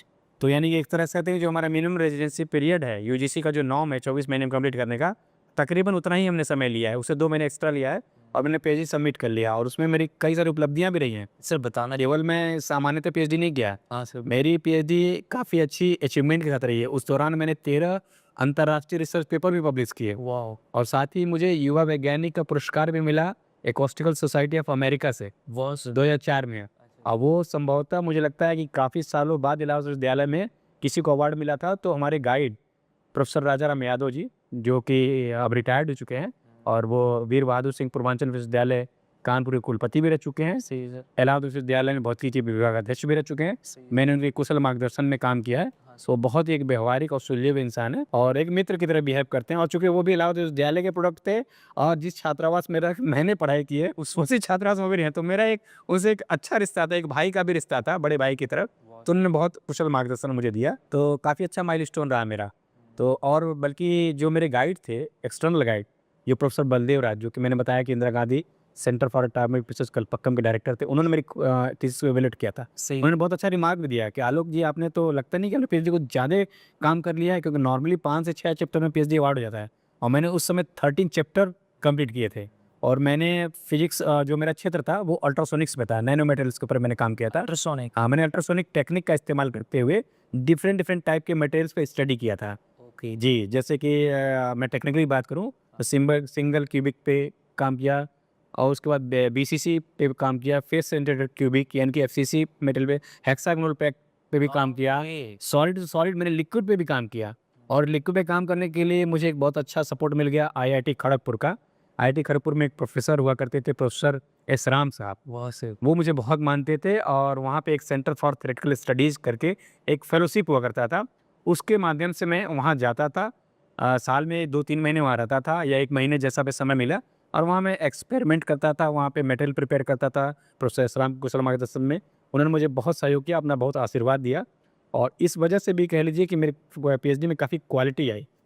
और मेरी जो पीएचडी थी सिर्फ 26 महीने जो कंप्लीट हुई, उसके पीछे इन दोनों मेरे गुरुओं का बहुत बड़ा योगदान रहा। बहुत सही। प्रोफेसर राजाराम यादव और प्रोफेसर एस राम, इन दोनों का। तो मेरी पीएचडी इस तरह से कोलैबोरेशन में था, इलाहाबाद विश्वविद्यालय और आईआईटी खड़गपुर के कोलैबोरेशन में रहा है। अच्छा जी। और साथ में मैं जिस फील्ड में काम किया है, एकॉस्टिक्स में काम किया है, तो एक बार 2004 में हम पेपर प्रेजेंट करने गए थे मैसूर में, अच्छा। और इंडिपेंडेंट अकेले, और मेरे एक जो है सहयोगी, मेरे साथी एक मित्र गए थे, ठीक है। मुझसे वरिष्ठ थे यस सर। पीएचडी में, तो हम दोनों साथ गए थे। और जब ये अवार्ड मिला तो किसी को यकीन नहीं हो रहा था कि ये अवार्ड मुझे मिला। इनफैक्ट जब अवार्ड का जब चयन हुआ तो बड़ी इंटरेस्टिंग घटना हुई। जो ऑर्गेनाइजर थे, ठीक है सर। उन्होंने ऐसे ही, हम लोग टहल रहे थे, मेरी आदत थी कि जहाँ भी मैं पेपर प्रेजेंट किया, अपना पेपर प्रेजेंट किया, फिर मैं शहर को घूमने के लिए निकल जाता। वाह सर। अब मैसूर इतनी सुंदर शहर, हाँ मैं गया। वहाँ और टीपू सुल्तान का नाम सुना था कि वहाँ पर उनकी तलवार है, वहाँ का वो मेला बहुत फेमस है दशहरे का। तो मैं सोचा कि चलो घूमा जाए यार, देखा जाए। तो हम लोग बस यूं ही जा ही रहे थे, तब तक ऑर्गेनाइजर्स में कुछ सीनियर साइंटिस्ट थे, उन्होंने हमें रोक दिया कि आर यू मिस्टर गुप्ता? हम कहे yes I am mister Gupta. So where are you going? तो मैंने सोचा यार कौन आदमी है, हमें क्यों पूछ रहा है? तो हमने भी झूठ बोल दिया कि we are going here and there sir. No no no no, you can't go. उनके फिर हमने मित्र से बोला यार कौन आदमी जो हमें रोक रहा है कि क्यों जाना है? सही है। नहीं, you have to appear in the auditorium latest by 5 PM। Okay. तो हमने कहा, तो मेरे मित्र कहा चलो यार रुक ही जाते हैं, क्या पता कहीं कुछ गड़बड़ न हो जाए, या हमारे गाइड से कंप्लेन ना कर दें कि आप कोई स्टूडेंट आए थे और मस्ती कर रहे थे। तो हम लोग रुक गए। खैर फिर जब 5 बजे ऑडिटोरियम में गए, अनाउंस हुआ और नाम लिया गया कि अब ये पेपर का चयन हुआ है इन जो है पुरस्कार के लिए। Awards. I was really surprised कि हम लोग कहाँ एकदम बिल्कुल इलाहाबाद विश्वविद्यालय, एक छोटी सी जगह से आए हैं, और इतना बड़ा शहर मैसूर में बड़े बड़े साइंटिस्टों के बीच में बैठे हैं, अच्छा। और इंडिपेंडेंट आए हैं। मेरे गाइड भी हमारे साथ नहीं गए थे, केवल मैं थे और मेरे एक सहयोगी डॉक्टर ददन पांडे, जो आजकल कानपुर विश्वविद्यालय के अधीन एक पीपीएन डिग्री कॉलेज है, उसी में प्रोफेसर हैं। तो हम दोनों साथ में गए थे, और फिर जब उन्होंने मेरा नाम अनाउंस किया कि एकॉस्टिक्स के क्षेत्र में 2004 का जो अवार्ड है वो डॉक्टर आलोक कुमार गुप्ता को जाता है, मतलब इट वाज रियली अमेजिंग। मेरे लिए वो दिन बहुत शानदार था। 4 नवंबर 2004 को। ओह डेट भी याद है। बिल्कुल डेट याद है मुझे, और बहुत मैं शुक्रगुजार हूँ अपने महादेव का, चूँकि मैं महादेव का भक्त हूँ। अब तो मैं उनका बिल्कुल गॉड को मैं बहुत मानता हूँ कि ऐसा दिन मिला। और उसके बाद जो काफ़ी इंटरेस्टिंग रहा, उसके बाद जब मैंने अवार्ड के बारे में बताया तो मेरे गुरुजी को भी बड़ा ही सरप्राइज लगा कि मैं गया भी नहीं, क्योंकि होता क्या जनरली सुना भी होगा हमने कि अवार्ड में लॉबिंग होती है। हाँ नॉर्मली इंडिपेंडेंट जल्दी मिल नहीं पाता। You are right. लॉबी। तो बिना किसी अप्रोच के मेरा नाम का चयन हुआ, और उसके बाद मीडिया ने भी काफ़ी कवरेज किया था। अच्छा। उसमें सहारा न्यूज़ चैनल हुआ करता था, इंडिया टुडे, इन लोगों ने काफ़ी कवरेज भी दिया। और फिर ये न्यूज़ हमारे गाइड ने, उस समय के कुलपति प्रोफेसर एचआर सिंह हुआ करते थे हमारे यहाँ, जूलॉजी के प्रोफेसर थे, तो उनको बताया, वो भी बहुत खुश हुए। और उन्होंने खुश होकर इतना अच्छा, मतलब मुझे ब्लेसिंग के साथ साथ उस समय मुझे 5,000 रुपये का एक, मतलब इम्प्रेस्ड मनी के तौर पे कह सकते हैं कि विवेकाधिकार को उन्होंने अपने विवेक से इस्तेमाल करते हुए एक 5,000 रुपये का ऐसे ही मुझे इनाम दे दिया, क्योंकि विश्वविद्यालय में काफ़ी सालों बाद किसी को ये अवार्ड मिला था। अच्छा। काफ़ी क्या, बहुत काफ़ी सालों बाद मिला था। तो सब लोग बहुत खुश थे मेरे काम से, और इतने युवा अवस्था में मुझे मिल गया। उस समय मेरी अवस्था भी बहुत कम थी। क्या एज था सर आपका? मैं जब पीएचडी कंप्लीट कर लिया तो उसमें मात्र मेरी अवस्था 24 साल थी। 24 ईयर। Only 24 year. जब लोग पीएचडी शुरू करना सोचते हैं तब तक मेरी पीएचडी कंप्लीट हो चुकी थी। वही कहने वाला था कि जी। लोग 30 में कर पा रहे हैं हाँ। पीएचडी। मेरे साथ बहुत सारे थे, खुद ही मेरे सीनियर्स थे, जो जब मैं एमएससी कर रहा था वो पीएचडी शुरू कर चुके थे। मैंने पीएचडी खत्म कर दिया, उनकी पीएचडी भी चल रही थी। तो मेरे गाइड को कभी लोग कंप्लेन भी करते थे कि अरे सर आपने जिसको लिया है, क्योंकि मैं बताया नहीं, मैं शुरू से बहुत मेंटेन रहता था, वो कहते हैं कि यार वो लगता ही नहीं पीएचडी वाला है। तो मेरे गाइड ने पूछा कि यार ऐसे ऐसे लोग कहते हैं। उन्होंने कहा सर क्या चाहते हैं आप? मैं पुराने ज़माने की तरह एक साइकिल ले आऊँ टूटी सी, उसको चेन 3 बार उतरे हाँ 3 बार चेन चढ़े, फिर थोड़ा-सा ऑयल गिरे, लुक वाइज़ बोरिंग सा लुक दूँ तो फिर पीएचडी का। तो ऐसा नहीं है। पीएचडी आप जो है मन से करते हैं, दिलो-दिमाग से करते हैं। उसमें ऐज का या अपीयरेंस का कुछ फैक्टर नहीं होता है। आप देखिए जितने भी सीनियर वैज्ञानिक हुए हैं या जो नोबेल अवार्डी हुए हैं, वो अपने कम अवस्था में ही किए हैं। क्योंकि जिन्हें जो खोज करना है, जो रिसर्च करना है, वो उसके लिए दिमाग की ज़रूरत है। वो आप कम अवस्था, उसमें ऐज का कोई रिलेशन नहीं है। मैं आपके यहाँ पे जहाँ पे बैठा हूँ वहाँ पे एपीजे अब्दुल कलाम सर की फोटो जी, वे मेरे प्रेरणा स्रोत हैं। पूर्व राष्ट्रपति अब्दुल कलाम जी। उनकी क्वालिटीज बताइए। हाँ, एक तो इनकी जो अग्नि की उड़ान जो अगर आपने पढ़ी होगी, पुस्तक तो बहुत ही प्रेरणादायी है। और उनका सबसे बढ़िया है, मुझे ये लगता था, कभी भी इन्होंने साइंस के ऊपर किसी को नहीं समझा। इन्होंने हमेशा साइंटिफिक टेम्पर की बात की। साइंटिफिक हाँ, मतलब अंधविश्वास से बात नहीं की। कॉन्स्टिट्यूशन में भी बात किया गया। हाँ, बहुत बात किया। और उन्होंने कहा, इन्होंने एक अच्छी बात कही युवा के लिए खास तौर से कहा कि अपना जो है तुम सब कुछ लगा दो दाँव पे और सपने इतने देखो जितनी उड़ान उड़ सकते हो उड़ लो, उसके नीचे उड़ो तो मिल ही जाएगा। यानी वो कहते हैं कि सपने ऐसे देखो जो आपको चैन से सोने ना दे। वाह सर, हाँ। यानी आपको जो कोई ड्रीम आपने बन लिया साइंटिस्ट बनने का या आप पॉडकास्टर बनने का, जर्नलिस्ट बनने का, लॉयर बनने का, डॉक्टर बनने का, वो जब तक गोल अचीव नहीं हो जाए तब तक एकदम बिल्कुल बेचैन रहो। रिलेंटलेसली हाँ, इन्होंने बहुत इस तरह से प्रेरणा दी। और मैं तो और भी लकी हूँ कलाम साहब का कि मिलो सर आपसे। मैं इनसे पर्सनली मिला हूँ। वाह। हाँ, जब मैं पीएचडी जब मैं कानपुर विश्वविद्यालय के बाद जब मेरा अगला चयन, जहाँ हम बैठे हुए हैं, राष्ट्रीय मुक्त विद्यालय शिक्षा संस्थान, शिक्षा मंत्रालय भारत सरकार में जब मेरा हुआ, 7 जनवरी 2011 को मैंने ये संस्थान ज्वाइन किया। तो मैं एज ए एकेडमिक ऑफिसर यानी जस्ट लाइक फैकल्टी मैंने ज्वाइन किया था। तो यहाँ में जो मुझे दायित्व तो मिला था वो करिकुलम बनाना, फिजिक्स में क्या होना चाहिए, साइंस एंड टेक्नोलॉजी में क्या होना चाहिए। वो मतलब तो ये एक करिकुलम ग्रेजुएशन वालों की नहीं, ये चूँकि स्कूलिंग संस्था है तो सेकेंडरी और सीनियर सेकेंडरी की जो है। तो हमने सीनियर सेकेंडरी स्तर पे यानी कि 12th के स्तर पे समझिए। भौतिक विज्ञान का यहाँ पे रचना किया। तमाम एक्सपर्ट के माध्यम से लेसन राइटिंग खुद भी किया, एडिट किया। और 10th की बात करें तो साइंस एंड टेक्नोलॉजी यानी सेकेंडरी लेवल पे। तो बड़ा सौभाग्य है कि मुझे माननीय हमारे पूर्व राष्ट्रपति डॉक्टर यहाँ एपीजे कलाम, नहीं यहाँ नहीं, उनके हाथों मेरी साइंस एंड टेक्नोलॉजी बुक का विमोचन भी हुआ। अच्छा। जी, ये 2012 की घटना, 2000 संभवतः 2012 या हाँ 12 की शायद है। वो उस समय शायद राष्ट्रपति बन गए थे, मुझे तो हाँ राष्ट्रपति थे उस समय शायद। और सर दो हाँ, राष्ट्रपति बन चुके थे। और आपके दिल्ली में मौलांकर हाल है, मौलांकर हाल में ये थे। और साथ में सदर आजम डॉक्टर कर्ण सिंह थे। उस समय हमारे तत्कालीन एचआरडी मिस्टर डॉक्टर पल्लम राजू थे। तो ये सब के एक साथ, हमारे चेयरमैन उसमें प्रोफेसर एस एस जैना हुआ करते थे। तो उन सब के साथ मंच पे पूरा अच्छे से इन्होंने हमारी किताब का विमोचन किया था। उन्होंने मुझे काफ़ी बधाई भी दिया था कि आपने अच्छी किताब लिखी है। तो मैं बहुत ही, का नाम क्या है? विज्ञान और प्रौद्योगिकी हिंदी में, और उसी को इंग्लिश में साइंस एंड टेक्नोलॉजी, ये 10वीं के स्तर का है। यानी कि हमारी भाषा में अगर बात करें एनआईएस की भाषा में तो इसको सेकेंडरी स्तर बोलते हैं हम लोग, सेकेंडरी का। और भौतिक विज्ञान भी हमने बनाया है, फिजिक्स बनाया है सीनियर सेकेंडरी लेवल पे। वाह सर, बढ़िया सर, बहुत। तो कलाम साहब मेरे हमेशा प्रेरणा स्रोत रहे हैं। और चूँकि वो साइंस बुक पढ़े हो? कलाम सर की बुक पढ़े हो? हाँ, मैंने पढ़ा हुआ है। कौन सी बुक पढ़ी हो आप? एक तो अग्नि की उड़ान ही हमने पढ़ी है, और आई एम कलाम करके जो है वो भी मैंने पढ़ी है। बढ़िया। हमने कहा ये वो अच्छी है। और मैं युवा पीढ़ी को भी प्रोत्साहित करता हूँ कि उनको ज़रूर पढ़ना चाहिए। कलाम सर। हाँ, क्योंकि ये मिथ से परे थे। एक बार की घटना है कि इन्होंने जब ये राष्ट्रपति बने उसी समय प्रधानमंत्री अटल जी हुआ करते थे। सही बात। हाँ, तो अटल जी से पूछा गया कि भाई आपकी कोई शुभ तिथि बताइए कि इस दिन आप जो है शपथ ग्रहण लेना चाहते हैं। तो उन्होंने अपना जो भी होगा बता दिया होगा। इनसे जब पूछा गया कि आपका शुभ तिथि क्या है, सही। बोला यार साइंटिस्ट के लिए शुभ तिथि क्या है, सोमवार से लेके रविवार तक सुबह 1 बजे से लेके अगले 1 बजे तक सारे दिन शुभ होते हैं, सारे सितारे सब हैं, उसमें अशुभ क्या होता है? प्रकृति क्या कभी कुछ अपने समय को खराब बनाएगा? भाई ऐसा तो नहीं कि आज प्रकृति बोलेगा कि सोमवार का 5 बजे का दिन खराब है मत लो। तो मतलब पूरे साइंस पे आधारित था इनका जीवन, वैज्ञानिक दृष्टिकोण था। तो ये मान के चलते थे कि हर समय हमारे लिए उचित है। इनकी वजह से परमाणु परीक्षण संपन्न हुआ। अगर उसमें हम मुहूर्त देखते ये देखते तो नहीं बन पाता। तो आपका जो सोच होना चाहिए वो अपना सनातन के साथ होना चाहिए, लेकिन उसमें कोई एक्स्ट्रा मिथ नहीं होना चाहिए, अंधविश्वास नहीं होना चाहिए। सोचना होना चाहिए। तो इसलिए मैं भी एज ए फिजिसिस्ट इसी बात का समर्थक हूँ। हाँ सर, जो भी हम काम करें उसमें साइंटिफिक वैज्ञानिक दृष्टिकोण होना चाहिए। मैं जैसे आप इतने ब्रिलियंट स्टूडेंट रहे हो, मुझे लगा आप टॉपर ही रहे हो थ्रू आउट। हाँ ऑलमोस्ट हाँ टॉपर ही है, राइट? जी तो सर मैं थोड़ा आपके स्टडी सीक्रेट्स जानना चाहूँगा सर। क्या आपके टिप्स थे? मतलब कैसे टॉप कर देते आप? हाँ तो उसका मतलब क्या तरीका था आपका पढ़ने का, रिवीजन करने का? मतलब ऐसा होता है ना कि बोलता है लोग कि अगर आप एक चीज़ को पढ़े हो आज, तो आपको रिवाइज़ करना पड़ेगा विदिन 1 और 2 डेज़ और 15 डेज़, ऐसा आप कुछ फ़ॉलो करते थे? देखिए मैंने जो पढ़ाई किया है वो काफ़ी नितांत में एकांत में किया है। एकांत में? हाँ, बिल्कुल एकांत में क्योंकि जब आप ट्यूशन लेते थे कि आप नहीं ट्यूशन ट्यूशन में सख्त विरोधी था, ट्यूशन में कभी नहीं लिया।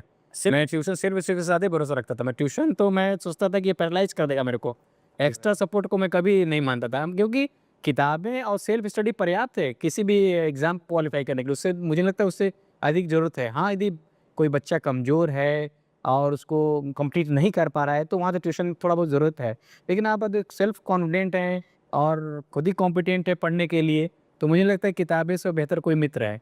किताब आपको बहुत अच्छे से हर चीज़ सिखाती है और बाकी तो क्लास टीचर ही हैं आपके, वो आपको जो भी डाउट्स है वो क्लियर करेंगे ही करेंगे। क्लास में रहा? आप जैसा कि आप पूछे थे कि मेरा सीक्रेट क्या है, तो मैं जब इलाहाबाद विश्वविद्यालय में पढ़ता था, हाँ। तो उस समय क्रिकेट का जुनून हुआ करता था। क्या है सर? क्रिकेट का जुनून हुआ करता क्रिकेट, था। यस। बिल्कुल वर्ल्ड कप था या उसके बाद की भी बात करें, यू आर राइट। तो सब हम लोग भी वैसे थे, हम भी जुनूनी हुआ करते थे, हम कोई अलग नहीं थे। लेकिन ये ज़रूर है कि जब सारी दुनिया सोती थी तो मैं जागता था। यानी कि दिन भर में मस्ती करता था, खूब दिन भर उनके साथ मस्ती करता था। कॉमनवेल्थ बच के टीवी देखना, जाके क्रिकेट खेलना, बैडमिंटन खेलना, ये सारी एक्टिविटी मैं हरकतें करता था। बैठ के बाहर थोड़ा-सा गॉसिप करना, चाय पीना, ये सब किया हूँ। लेकिन जब 10 बजे, 11 बजे जब सारा हॉस्टल सो जाता था, तब मैं अपना एक छोटा-सा लैंप जो है, उस समय तो लैंप चलता था ना, टेबल लैंप, इसको ऑन करता था। जी था। सिर्फ़ उतनी ही लाइट मैं लेता था जितनी मुझे पढ़ने की आवश्यक और उसमें मैं एकांत होके बिल्कुल एकदम थॉर स्टडी करता था। क्योंकि मुझे लगता है कि 4 घंटे हाँ, 2-3 घंटे 4 घंटे जो भी जैसा सब्जेक्ट है, अगर बहुत लंबा है तो 2-3 घंटे पढ़ा लिया तो भाई 3-4 घंटे 1 घंटे भी पर्याप्त है। तो डिपेंड करता है कितना सिलेबस पढ़ना है, क्या कवर करना है। तो इस तरह से मैं पढ़ता था और उसका बल्कि कभी-कभी एक बहुत अच्छा वाकया मैं बताऊँ आपको कि एमएससी में जब मैं था तो कुछ लोग कहते थे, "यार ये दिन भर तो खेलता रहता है, जब देखो क्रिकेट खेलता है, कभी वहाँ मस्ती मारता है, वहाँ मारता है।" तो बोले कि यार ये मुझे नहीं लगता है ये कि निकल पाएगा, ये तो लूज़ करेगा एमएससी लूज़ करेगा। और मेरे बैच में एक मेरा फ्रेंड था, तो वो बहुत पढ़ता था, वो अक्सर लाइब्रेरी में पाया जाता था। अच्छा, अच्छा। तो उसका बात हुआ कि ये तो टॉप कर जाएगा, ये टॉप कर जाएगा। अच्छा देखिए जब एग्ज़ाम हुआ, तो मैं अपने बैच में इलेक्ट्रॉनिक्स चूँकि मेरे सभी का मैं 3rd टॉपर बना, इलेक्ट्रॉनिक्स सब्जेक्ट में फर्स्ट ओवरऑल 3rd टॉपर बना। अच्छा, अच्छा। 4 ब्रांच हुआ करते थे, इलेक्ट्रॉनिक्स नंबर 1 पे था, solid state physics, x-ray and then spectroscopy. Okay. तो जो बच्चा जो टॉप करने की लोग उम्मीद लगाए थे उस ना फर्स्ट मिला ब्रांच, ना सेकंड, थर्ड ब्रांच मिला और मुझे फर्स्ट ब्रांच मिला। तो लोगों ने जाना था ये कैसे? तो उनको ये नहीं पता था कि जब मैं दिन भर तो मस्ती ज़रूर करता था, लेकिन रात में एकाग्रचित्त होकर बिल्कुल एकदम आराम से पढ़ाई करता था और ये इस तरह से मैं अपनी लाइफ में हमेशा बाकी लोगों को भी ये सलाह दूँगा कि जितना भी पढ़ाई करें बहुत थॉरोली करें, एकदम मन लगा के करें। देखिए पढ़ाई ये नहीं कि आप 8-10 घंटे कर रहे हैं लगातार बैठ के, अगर आपका मन है तो करिए, अदरवाइज़ मस्ती ही कर लीजिए। तो क्वालिटी ऑफ स्टडी सर कितने लॉन्ग आवर तक पढ़ना चाहिए? 2 आवर, 3 आवर? अब ब्रेक लेते थे? वो डिपेंड करता है कि किस आप लेवल पे पढ़ाई कर रहे हैं। जैसे आप स्कूलिंग लेवल पे हैं, तो स्कूलिंग में मुझे लगता है 3-4 घंटे इनफ है, इससे अधिक ज़रूरत तो नहीं है। Yes, you are right. Graduation पे हैं, तो भी 3-4 घंटे इनफ है। हाँ, कोई अगर आप कॉम्पिटिशन की तैयारी कर रहे हैं, यूपीएससी की तैयारी कर रहे हैं, एसएससी की तैयारी कर रहे हैं, एनडीए, सीडीएस वगैरह किसी की तैयारी कर रहे हैं, तो वो उसके मेरिट के ऊपर डिपेंड करता है कि आप और उसके बाद कितना टाइम स्पेन बचा हुआ है एग्ज़ामिनेशन से। उस हिसाब से आप उसको कैलकुलेट करके 5 घंटे, 6 घंटे तक पढ़ाई कर सकते हैं। लेकिन ऐसा कहीं कोई रिमार्क नहीं है कि अगर आपने 10 घंटे का के लिए 12 घंटे कर लिया तो वो सफलता का मापन होगा, ऐसा नहीं है। 2-4 घंटे पढ़ाई करके भी आप सफल हो सकते हैं और वो इसलिए सफल हो सकते हैं कि 2-4 घंटे जो आपने पढ़ा, वो बिल्कुल सॉलिड पढ़ा, आपने कॉन्सेप्ट क्लियर किए। तो आप जब भी मैं कहूँगा अपने दर्शकों से भी कहूँगा यस। कि आप जब भी पढ़ाई करें बिल्कुल एकाग्रचित्त होकर करें, खास तौर से अगर वैज्ञानिक विद्यार्थी हैं, तो आप अपने कॉन्सेप्ट को क्लियर करिए रादर देन मगअप। होता है कभी-कभी लोग रट लेते हैं। होता है क्या है कि जब एग्ज़ाम आता है ना तो 15 दिन पहले से लोग रटना शुरू कर देते हैं। राइट, चाहे जैसे भी रट लो और जाके मगअप कर दो उठा के। तो वो तो आपका लॉन्ग सर्वाइवल नहीं है। उस समय तो हो सकता है नंबर भी दिला दे। लेकिन जैसे ही आप वो एग्ज़ाम क्वालीफाई कर लेंगे वो भूल जाएँगे, बस आउट हो जाएगा। तो आप यदि सर्वाइवल करना है लॉन्ग टर्म तक, अब जैसे हमें फिजिक्स में आज भी सारे फंडामेंटल रूल्स आते हैं, कि मुझे पता है कि हमने उसको पूरा कॉन्सेप्चुअलाइज़ क्लियर किया है और ये कैसे क्लियर हो, केवल थ्योरी के साथ नहीं, इसको प्रैक्टिकल के साथ क्लियर करना पड़ेगा। आप अगर प्रैक्टिकल मन से किए हैं, अच्छे से किए हैं, तो आपको पूरा का पूरा साइंस जो भी सब्जेक्ट रहा है, अच्छे से क्लियर होगा। तो जो भी पढ़िए, मन लगा के पढ़िए, सॉलिड पढ़िए, कॉन्सेप्ट क्लियर करिए और किसी तरह का कोई उस समय डिस्टर्बेंस ना हो। प्रयास करिए घर में बैठें तो एक अपना कोना निर्धारित कर लें अपना एक स्टडी टेबल निर्धारित कर लें और वहाँ पढ़ाई करिए। सर रिवीजन कर कैसे करते थे आप? रिवीजन का क्या शेड्यूल रहता था? हाँ, चूँकि देखिए अगर आप रेगुलर पढ़ते हैं ना, अगर कंटीन्यूअस पढ़ाई करते हैं, तो मुझे लगता है रिवीजन के लिए बहुत ज़्यादा समय देने की ज़रूरत नहीं है। अगर आप डेली सपोज़ 2 घंटे की पढ़ाई कर रहे हैं, अगर डेली नहीं तो हफ्ते में 4 दिन भी कर रहे हैं, तो जैसे ही जब एग्ज़ाम आ गया, एग्ज़ाम शेड्यूल सबको पता चल जाता है महीने दिन पहले ही, तो आप उस हिसाब से सब्जेक्ट की ग्रेविटी के ऊपर देखिए उसका कंटेंट कितना है, कितनी उसका जो है लोड है, करिकुलम लोड है, उस हिसाब से आप जो उसको 5 दिन, 10 दिन पहले अच्छे से रिवाइज़ करके और उसको जब भी रिवाइज़ करिए केवल दिमाग में नहीं रखना है, उसको लिख के याद करना है। क्योंकि जब लिखते हैं ना, वो चीज़ें अच्छे से याद होती हैं। बेनिफिट रटा हुआ चीज़ भूल सकता है, लेकिन जो चीज़ आपने लिख दिया है, क्योंकि इमेज जो होती है ये साइकोलॉजी है, ये जो इमेज बनती है आँखों में वो ज़्यादा देर तक याद रहती है। You are right. कान से सुना हुआ बात भूल सकता है, लेकिन आपने लिख दिया एक बार, तो वो लंबा याद रहेगा। तो इसलिए मैं सबको सलाह दूँगा कि जब भी आप कुछ पढ़ें, तो उसको लिखें ज़रूर। अगर आप उसको लिख के नोटबुक तैयार करेंगे, साथ में एक कॉलम छोड़ दीजिए, अगर कोई डाउट है तो वहाँ क्वेश्चन मार्क लगा दीजिए, कोई अच्छी चीज़ है तो उसको हाइलाइट कर दीजिए, किसी को एक्स्ट्रा रीडिंग की ज़रूरत है, उसको हाइलाइट कर दीजिए। किसी अपने पीयर ग्रुप से डिस्कशन करना है, अपने दोस्तों से बात करनी है कि यार इसको और अच्छे से समझा जाए या टीचर से बात समझा जाए, तो वो सब रिमार्क लगा देना चाहिए। इस तरह से आपके प्रिपरेशन में मदद मिलेगी। तो आलोक सर, जैसे आप इतने ब्रिलियंट स्टूडेंट थे, तो सर आप यूपीएससी उस टाइम आपके दिमाग में नहीं आया? आप इलाहाबाद यूनिवर्सिटी में थे, तो यूपीएससी के बारे में सोचा था आपने कभी? बहुत ही रिलेवेंट और अच्छा क्वेश्चन पूछा आपने, क्योंकि जिस छात्रावास में रहा हूँ, हाँ। वहाँ तो लगभग सारे जितने भी छात्र थे वो सिविलियन ही हुआ करते थे उस समय और इलाहाबाद फेमस ही था सिविलियंस के लिए। लेकिन मेरा उन दिनों कह लीजिए या जो भी मेरा मोटिव था या तो साइंटिस्ट बनने का था या फैकल्टी बनने का था। तो आप बिलीव नहीं करेंगे, मैंने यूपीएससी की तैयारी तो छोड़ी, मैंने यूपीएससी का फॉर्म आज तक छुआ तक नहीं है। वाह सर, वाह! तो मेरा जो मोटिवेशन था शुरू से ही साइंटिस्ट बनने का और फैकल्टी बनने का था और मैं वो दोनों ड्रीम पूरा भी किया है। उसके बाद जब मैंने 2011 में यहाँ ज्वाइन किया, तो भी यहाँ मैंने फैकल्टी के रूप में ही ज्वाइन किया। मैं यहाँ एकेडमिक ऑफिसर फिजिक्स ही ज्वाइन किया था। तो मैंने यहाँ पे सीनियर सेकेंडरी फिजिक्स और साइंस रिवर जैसा कि मैंने बताया स्कूल में डेवलप किया और बेसिक लेवल पे यानी ओबी जिसको हम लोग बोलते हैं, ओपन बेसिक एजुकेशन, उस लेवल पे मैंने मैथमेटिक्स का भी निर्माण कराया है। अच्छा, अच्छा। तो ये सब कराया और उसके बाद जैसा कि गवर्नमेंट सिस्टम में होता है कि हमने अपना एक सर्विस टेन्योर पूरा किया, प्रमोशन होता है। तो मैं करीब जैसे एकेडमिक अफसर के बाद अगला प्रमोशन सहायक निदेशक, असिस्टेंट डायरेक्टर एकेडमिक बना। उसी दौरान मैं क्षेत्र निदेशक का प्रभार मुझे मिल गया, चार्ज मिल गया इलाहाबाद में। इलाहाबाद का प्रभार जो है पूरा यूपी का हुआ करता है। तो पूरे यूपी का मुझे स्टेट का जो एक तरह से कह लीजिए डायरेक्टर बनाया गया, उसका नाम रीजनल डायरेक्टर होता है। तो मैंने यूपी को देखा, वहाँ पे जितने भी वंचित वर्ग के छात्र हैं या जो मेन स्ट्रीम से हट गए हैं या ड्रॉप आउट है, फेलियर है, किसी भी रीजन से, उन सबका स्वागत एनालिसिस करता है।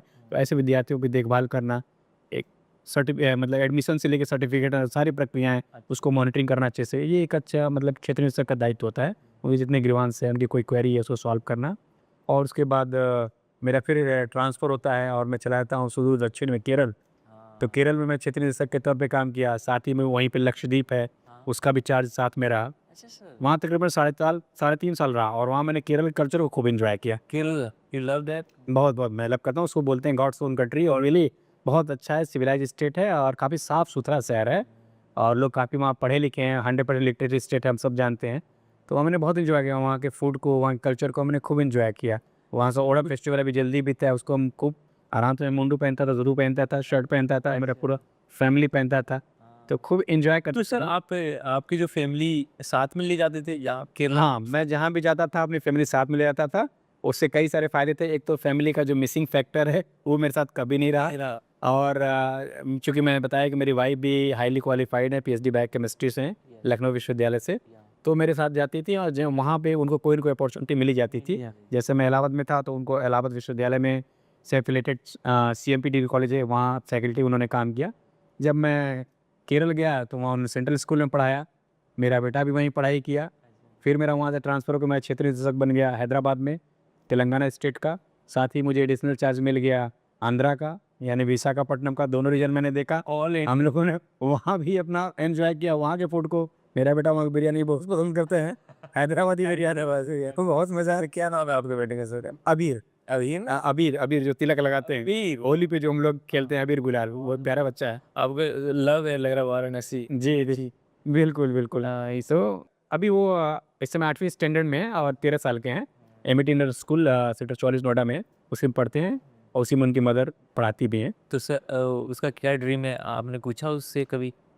उसका ड्रीम तो बहुत शानदार है। कौन से?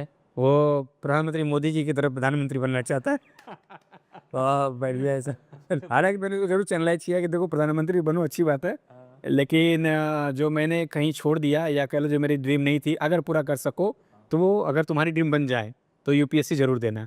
क्योंकि मैं इलाहाबाद विश्वविद्यालय में पढ़ा, यूपीएससी से भरा पड़ा है और मेरे फ्रेंड सर्किल में भी यूपीएससी या स्टेट पीसीएस में बहुत सारे अधिकारी हैं। जानते हो। तो बहुत जानते हैं, हमारे मित्र हैं, मेरे बैचमेट्स हैं, मेरे जूनियर हैं, मेरे सीनियर हैं, तो पूरा उनका साथ मेरा कंपेनियन है। फ्रेंडशिप का बात कर लेते हैं, जैसे बचपन का कोई फ्रेंड याद है आपको जो आप अभी भी टच में? बिल्कुल, हम बचपन के हमारे 2 फ्रेंड हैं और मैं तो फ्रेंडशिप के लिए कहता हूँ कि लाइफ में यदि आपके बेस्ट फ्रेंड बनने हैं, बेस्ट फ्रेंड मतलब रियल फ्रेंड, या वो 2 या 3 से कभी अधिक हो ही नहीं सकते। You are right sir. क्योंकि फ्रेंड मीन्स रियल फ्रेंड, बाकी जो होते हैं वो फ़ैमिलियर होते हैं। हाँ, ये भी जानता है, वो भी जानता है, सब मेरे साथ पड़े हैं। रियल फ्रेंड मतलब इनफ़ाइनाइट फेथ, अपने से अगर ज़्यादा किसी भरोसा करते हैं, तो वो अपने दोस्त पे करें, वैसा वाला अगर कोई सच्चा मित्र मिल जाए, सही। तो वो बढ़िया फ्रेंड माना जाता है। सर मेरे हिसाब से वही रियल फ्रेंड है। तो सर नाम बताइए। हाँ, मेरे 2 बचपन के फ्रेंड हैं, एक जय बहादुर गुप्ता हैं, जो कि वो भी फिज़िक्स में बहुत अच्छे स्टूडेंट थे और मेरा उनका कॉम्पिटिशन भी हुआ करता था। अच्छा। और दूसरे एक सुदामा वर्मा, ये हम तीनों अच्छे मित्र हैं और सुदामा वर्मा के साथ तो मेरा कॉम्पिटिशन भी स्कूल में चलता था। अरे कभी वो थोड़ा 2-4 नंबर अधिक निकल गया, कभी 2-4 नंबर हम अधिक निकल गया था। हम दोनों का खूब कॉम्पिटिशन स्कूलिंग में चला है। क्योंकि वो उनका फिर लाइफ साइंस में चले गए, बायो साइंसेस में चले गए और मैं मैथमेटिक्स स्ट्रीम में आ गया, तो वहाँ हम लोग दोनों अलग धारा में बह गए। लेकिन हम तीनों बहुत अच्छे मित्र, आज भी मैं जब भी घर जाता हूँ, वो दोनों एकदम मेरे वेलकम में तैयार रहते हैं और मतलब अपना जॉब वॉब छोड़ के मेरे लिए समय ज़रूर निकालते हैं। या सर। वो मेरे दोनों बहुत अच्छे हैं बचपन के मित्र। मित्र पीएचडी में कोई था दोस्त? हाँ, पीएचडी में मेरे अच्छे मित्र हैं। पीएचडी में एक मेरे बहुत अच्छे सहयोगी हैं, मेरे वरिष्ठ भी हैं, प्रोफ़ेसर देवराज सिंह, जो अभी वर्तमान में पूर्वांचल विश्वविद्यालय जौनपुर में, जिसका पूरा नाम वीर बहादुर सिंह पूर्व विश्वविद्यालय जौनपुर है, उसमें से फिज़िक्स के प्रोफ़ेसर हैं। वो मेरे वरिष्ठ हैं, मेरे अग्रज हैं और वो मुझे बहुत हेल्प किया उन्होंने पीएचडी के दौरान। साथ ही प्रोफ़ेसर अरविंद तिवारी जी हैं, वो लखनऊ विश्वविद्यालय के अधीन एक कॉलेज है, केकेसी कॉलेज है चारबाग लखनऊ में, वो मेरे बहुत अच्छे मित्र रहे, सहयोगी भी रहे, उन्होंने मुझे खूब गाइड किया। डॉक्टर धर्म पांडे जो मेरे साथ मैसूर गए थे, वो भी मेरे अच्छे मित्र हैं और बहुत सारे जूनियर भी मेरे रहे मेरे साथ। तो ये लोग मेरे पीएचडी के दौरान काफ़ी सहयोग किए और सबसे अगर अच्छे मित्र की बात करें तो मेरे गाइड खुद ही थे। मेरे गाइड मैंने बताया जैसे मैंने सुना है। इलाहाबाद विश्वविद्यालय में पढ़े भी थे और अच्छी बात है कि हम दोनों एक ही छात्रावास के इनमेट भी रहे। तो वो काफ़ी मित्रवत व्यवहार करते थे और बहुत शानदार मेरे साथ वाक़या हुआ है। जब मैं पीएचडी के दौरान था तो कहते थे कि भाई आलोक जी तो ऐसे हैं कि जो गुरुदक्षिणा देते नहीं लेते। तो मैं कहता था सर जिस दिन मैं जॉब में आऊँगा आपको गुरुदक्षिणा दूँगा। तो होता क्या था कि जब हम लोग कभी थक जाते थे काम करके या मन नहीं लग रहा है, तो मैं कहता था ऐसा है सर कि अब लाइए कुछ चला जाए, कुछ लाया जाए ताज़गी लाने के लिए कुछ एनर्जी। तो समझ जाते थे एनर्जी मीन्स कि ड्राई फ्रूट्स के लड्डू। सिविल लाइन्स इलाहाबाद में कामधेनु स्वीट्स हुआ करता है। ओके। वहाँ से हम लोग जाते थे और बहुत अच्छी हालाँकि रिच लड्डू थे, महँगा भी था। तो सर से 500-1000 रुपया लिया और लड्डू लाए, फ्रिज था, फ्रिज में रख दिया, 1-1 2-2 लड्डू खाया। और कभी-कभी तो ऐसा भी होता था कि मेरे बाइक में पेट्रोल नहीं है, तो पेट्रोल का पैसा भी उनसे मैं ले लेता था गाइड और वो देते थे। तो गाइड मेरे बहुत मस्त थे और मतलब काफ़ी मित्रवत थे। मेरे साथ तो बहुत ही ज़्यादा थे, वैसे भी सामान्य तौर पे भी बहुत मित्रवत हैं। मतलब छात्रों में वो बहुत लोकप्रिय भी हैं वो। अच्छा। हाँ, बाय नेचर वैसा। हाँ, बाय नेचर है और मैं उनको बड़ा भाई मानता था चूँकि छात्रावास में जो रहने वाला हमारे सहयोगी होता है, सहपाठी होता है या सीनियर भी होता है, तो हम लोग उसे बड़े भाई की तरह मानते हैं और वो भी हमें उतना ही सम्मान देते हैं और छात्रावास में रहने के कई सारे फ़ायदे हैं। आलोक सर, आपको क्या लगता है जो कुछ बच्चे हॉस्टल लाइफ का एक्सपीरियंस नहीं ले पाते हैं और आपने हॉस्टल लाइफ एक्सपीरियंस लिया हुआ है, तो सर आपको क्या लगता है कि हॉस्टल लाइफ मुझे लगता है काफ़ी यूनिक होता है, वो जो हॉस्टल में रह लेता है वो जल्दी मैच्योर हो जाता है, आपको ऐसा लगता है? बिल्कुल, बहुत अच्छा क्वेश्चन पूछा और हॉस्टल लाइफ यूनिक ही नहीं होता है, मेरी भाषा में तो सुपर यूनिक होता है। यदि आपने लाइफ में हॉस्टल नहीं जिया है, तो कुछ नहीं जिया है। हॉस्टल आपकी ग्रूमिंग ही नहीं करता है, पूरा एक संपूर्ण जो व्यक्तित्व बनाता है ना, वो हॉस्टल बनाता है क्योंकि वहाँ आपके जूनियर भी होते हैं, सीनियर भी होते हैं, आपका अच्छा खासा इंट्रो होता है वहाँ पे, आपको खूब अच्छा ग्रूम करते हैं और कितना सहयोग करते हैं। अगर आप कह लेते हैं कि थोड़ी बुरी भाषा में रैगिंग कर लेते हैं, राइट। तो अब तो खैर रैगिंग बैन है, लेकिन वो रैगिंग क्या एक तरह से इंट्रोडक्शन परिचय हुआ करता था। और वो देखिए कितनी मस्ती होती थी, रैगिंग ज़रूर ले लेते थे 15-20 दिन, 25 दिन, लेकिन डेली फर्स्ट क्लास खिलाते थे, बंद मक्खन, चाय, क्या मस्ती चलती थी। एक स्टोरी शेयर करना चाहो? हाँ, बिल्कुल, हम लोग जब थे छात्रावास में गए थे, तो 20-25 दिन हम लोग का रिगरस एक तरह से इंट्रोडक्शन कॉमन हॉल में हुआ करता था। ओके। और अपना परिचय देना, कभी शुद्ध हिंदी में देना, शुद्ध इंग्लिश में देना, फ़नी क्वेश्चन कि तुम इलाहाबाद पढ़ना है, बताओ तुम्हारी गर्लफ्रेंड है कि नहीं है? इस तरह के भी क्वेश्चन होते थे, तुम्हारा क्या ड्रीम है? हैं? या फिर जो है खाली तुम पढ़ते हो, कुछ और नहीं करते हो? इधर-उधर की बातें, मस्ती की बातें भी होती थी। बढ़िया। तो बड़ी मस्त-मस्त घटनाएँ थी, लड़के एक से एक विचित्र हुआ करते थे और मैं तो डायमंड जुबली छात्रावास में रहा, तो हमारे यहाँ एक डीजे 32 करके अवार्ड बढ़ता था। अच्छा। वो साल के अंत में जब विंटर वेकेशन स्टार्ट होता था, यानी कि करीब-करीब मान के चलिए कि 24-25 दिसंबर से लेके 31 दिसंबर, तो उसमें क्रिकेट मैच होता था, तमाम तरह के मैच होते थे, फुटबॉल, वॉलीबॉल वगैरह। और लास्ट में फर्स्ट क्लास एक डीजे नाइट होता था, एक 31st को नए वर्ष सेलिब्रेशन के लिए। Yes, yes. और उसमें फिर डीजे 32 का अवार्ड बढ़ता था। अच्छा। तो उसमें 3-4 तो बहुत शानदार अवार्ड थे, बाकी सब एक से एक मस्त फ़नी अवार्ड।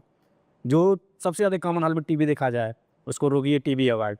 कोई पता चला कि शादी तय हो गया भैया का और देवर साहब खूब भाभी से बतिया रहे हैं, तो भाभी भक्त अवार्ड, ठीक। इसी तरह जो है कि क्या नाम है कि कोई पढ़ने में बहुत अच्छा है, किताबी कीड़ा अवार्ड, मस्त है। हमारे यहाँ बगल जहाँ मेरा छात्रावास है उससे करीब 500 मीटर दूर जो है वुमेन्स हॉस्टल था, अच्छा। ठीक है? तो वहाँ पे लल्ला की चुंगी वो फ़ेमस है। तो जो लड़कियों के पास हॉस्टल में ज़्यादा गुज़रे, तो लल्ला गुरु अवार्ड। ऐसे अब बहुत जो टिप टॉप रहता था उसको माइकल जैक्सन अवार्ड। ये अवार्ड समझो उस समय मुझे मिला, क्योंकि मैं हमेशा टिप टॉप रहता था, मेरे साथ आइटम म्यूजिक मिला आपको। हाँ, तो मुझे ये माइकल जैक्सन अवार्ड मिला है, मिस्टर माइकल जैक्सन। और ऐसे बहुत सारे बस फनी, हाँ, वो जो भोजन वो ज़्यादा करता था मेस के अंदर, भोजन भीम अवार्ड, जिसको भोजन भीम अवार्ड मिलता था। और जो बहुत खा के तंदुरुस्त चल ना पाए, एकदम हिलता-डुलता मस्ती में गजगामिनी अवार्ड, ऐसे करते-करते 32 तरह के बहुत फनी अवार्ड थे। और लास्ट के 3-4 अच्छे अवार्ड थे। अच्छा। DJ man, man of the year, यानी सबसे बेस्ट सिलेक्शन किसका हुआ, यूपीएससी हो या स्टेट का पीसीएस हो अच्छा। या कोई बहुत बड़ा प्रोफेसर या कहीं साइंटिस्ट बना हो, तो इस तरह के सीरियस अवार्ड भी थे 3-4। और इस तरह से हम लोग खूब मस्ती करते। तो हॉस्टल लाइफ यही बताना चाहता है कि जूनियर सीनियर के साथ इतना बढ़िया एक संगम, प्लस हाँ, वहाँ पे सैटरडे और फ्राइडे सेमिनार हुआ करता था। अच्छा। मैं विज्ञान का छात्र था, लेकिन मुझसे फिलॉसफी के किसी टॉपिक को बोलने को कहा जाता था अच्छा। कि इसके ऊपर बात करो, तो अब मैं जानता तो था नहीं।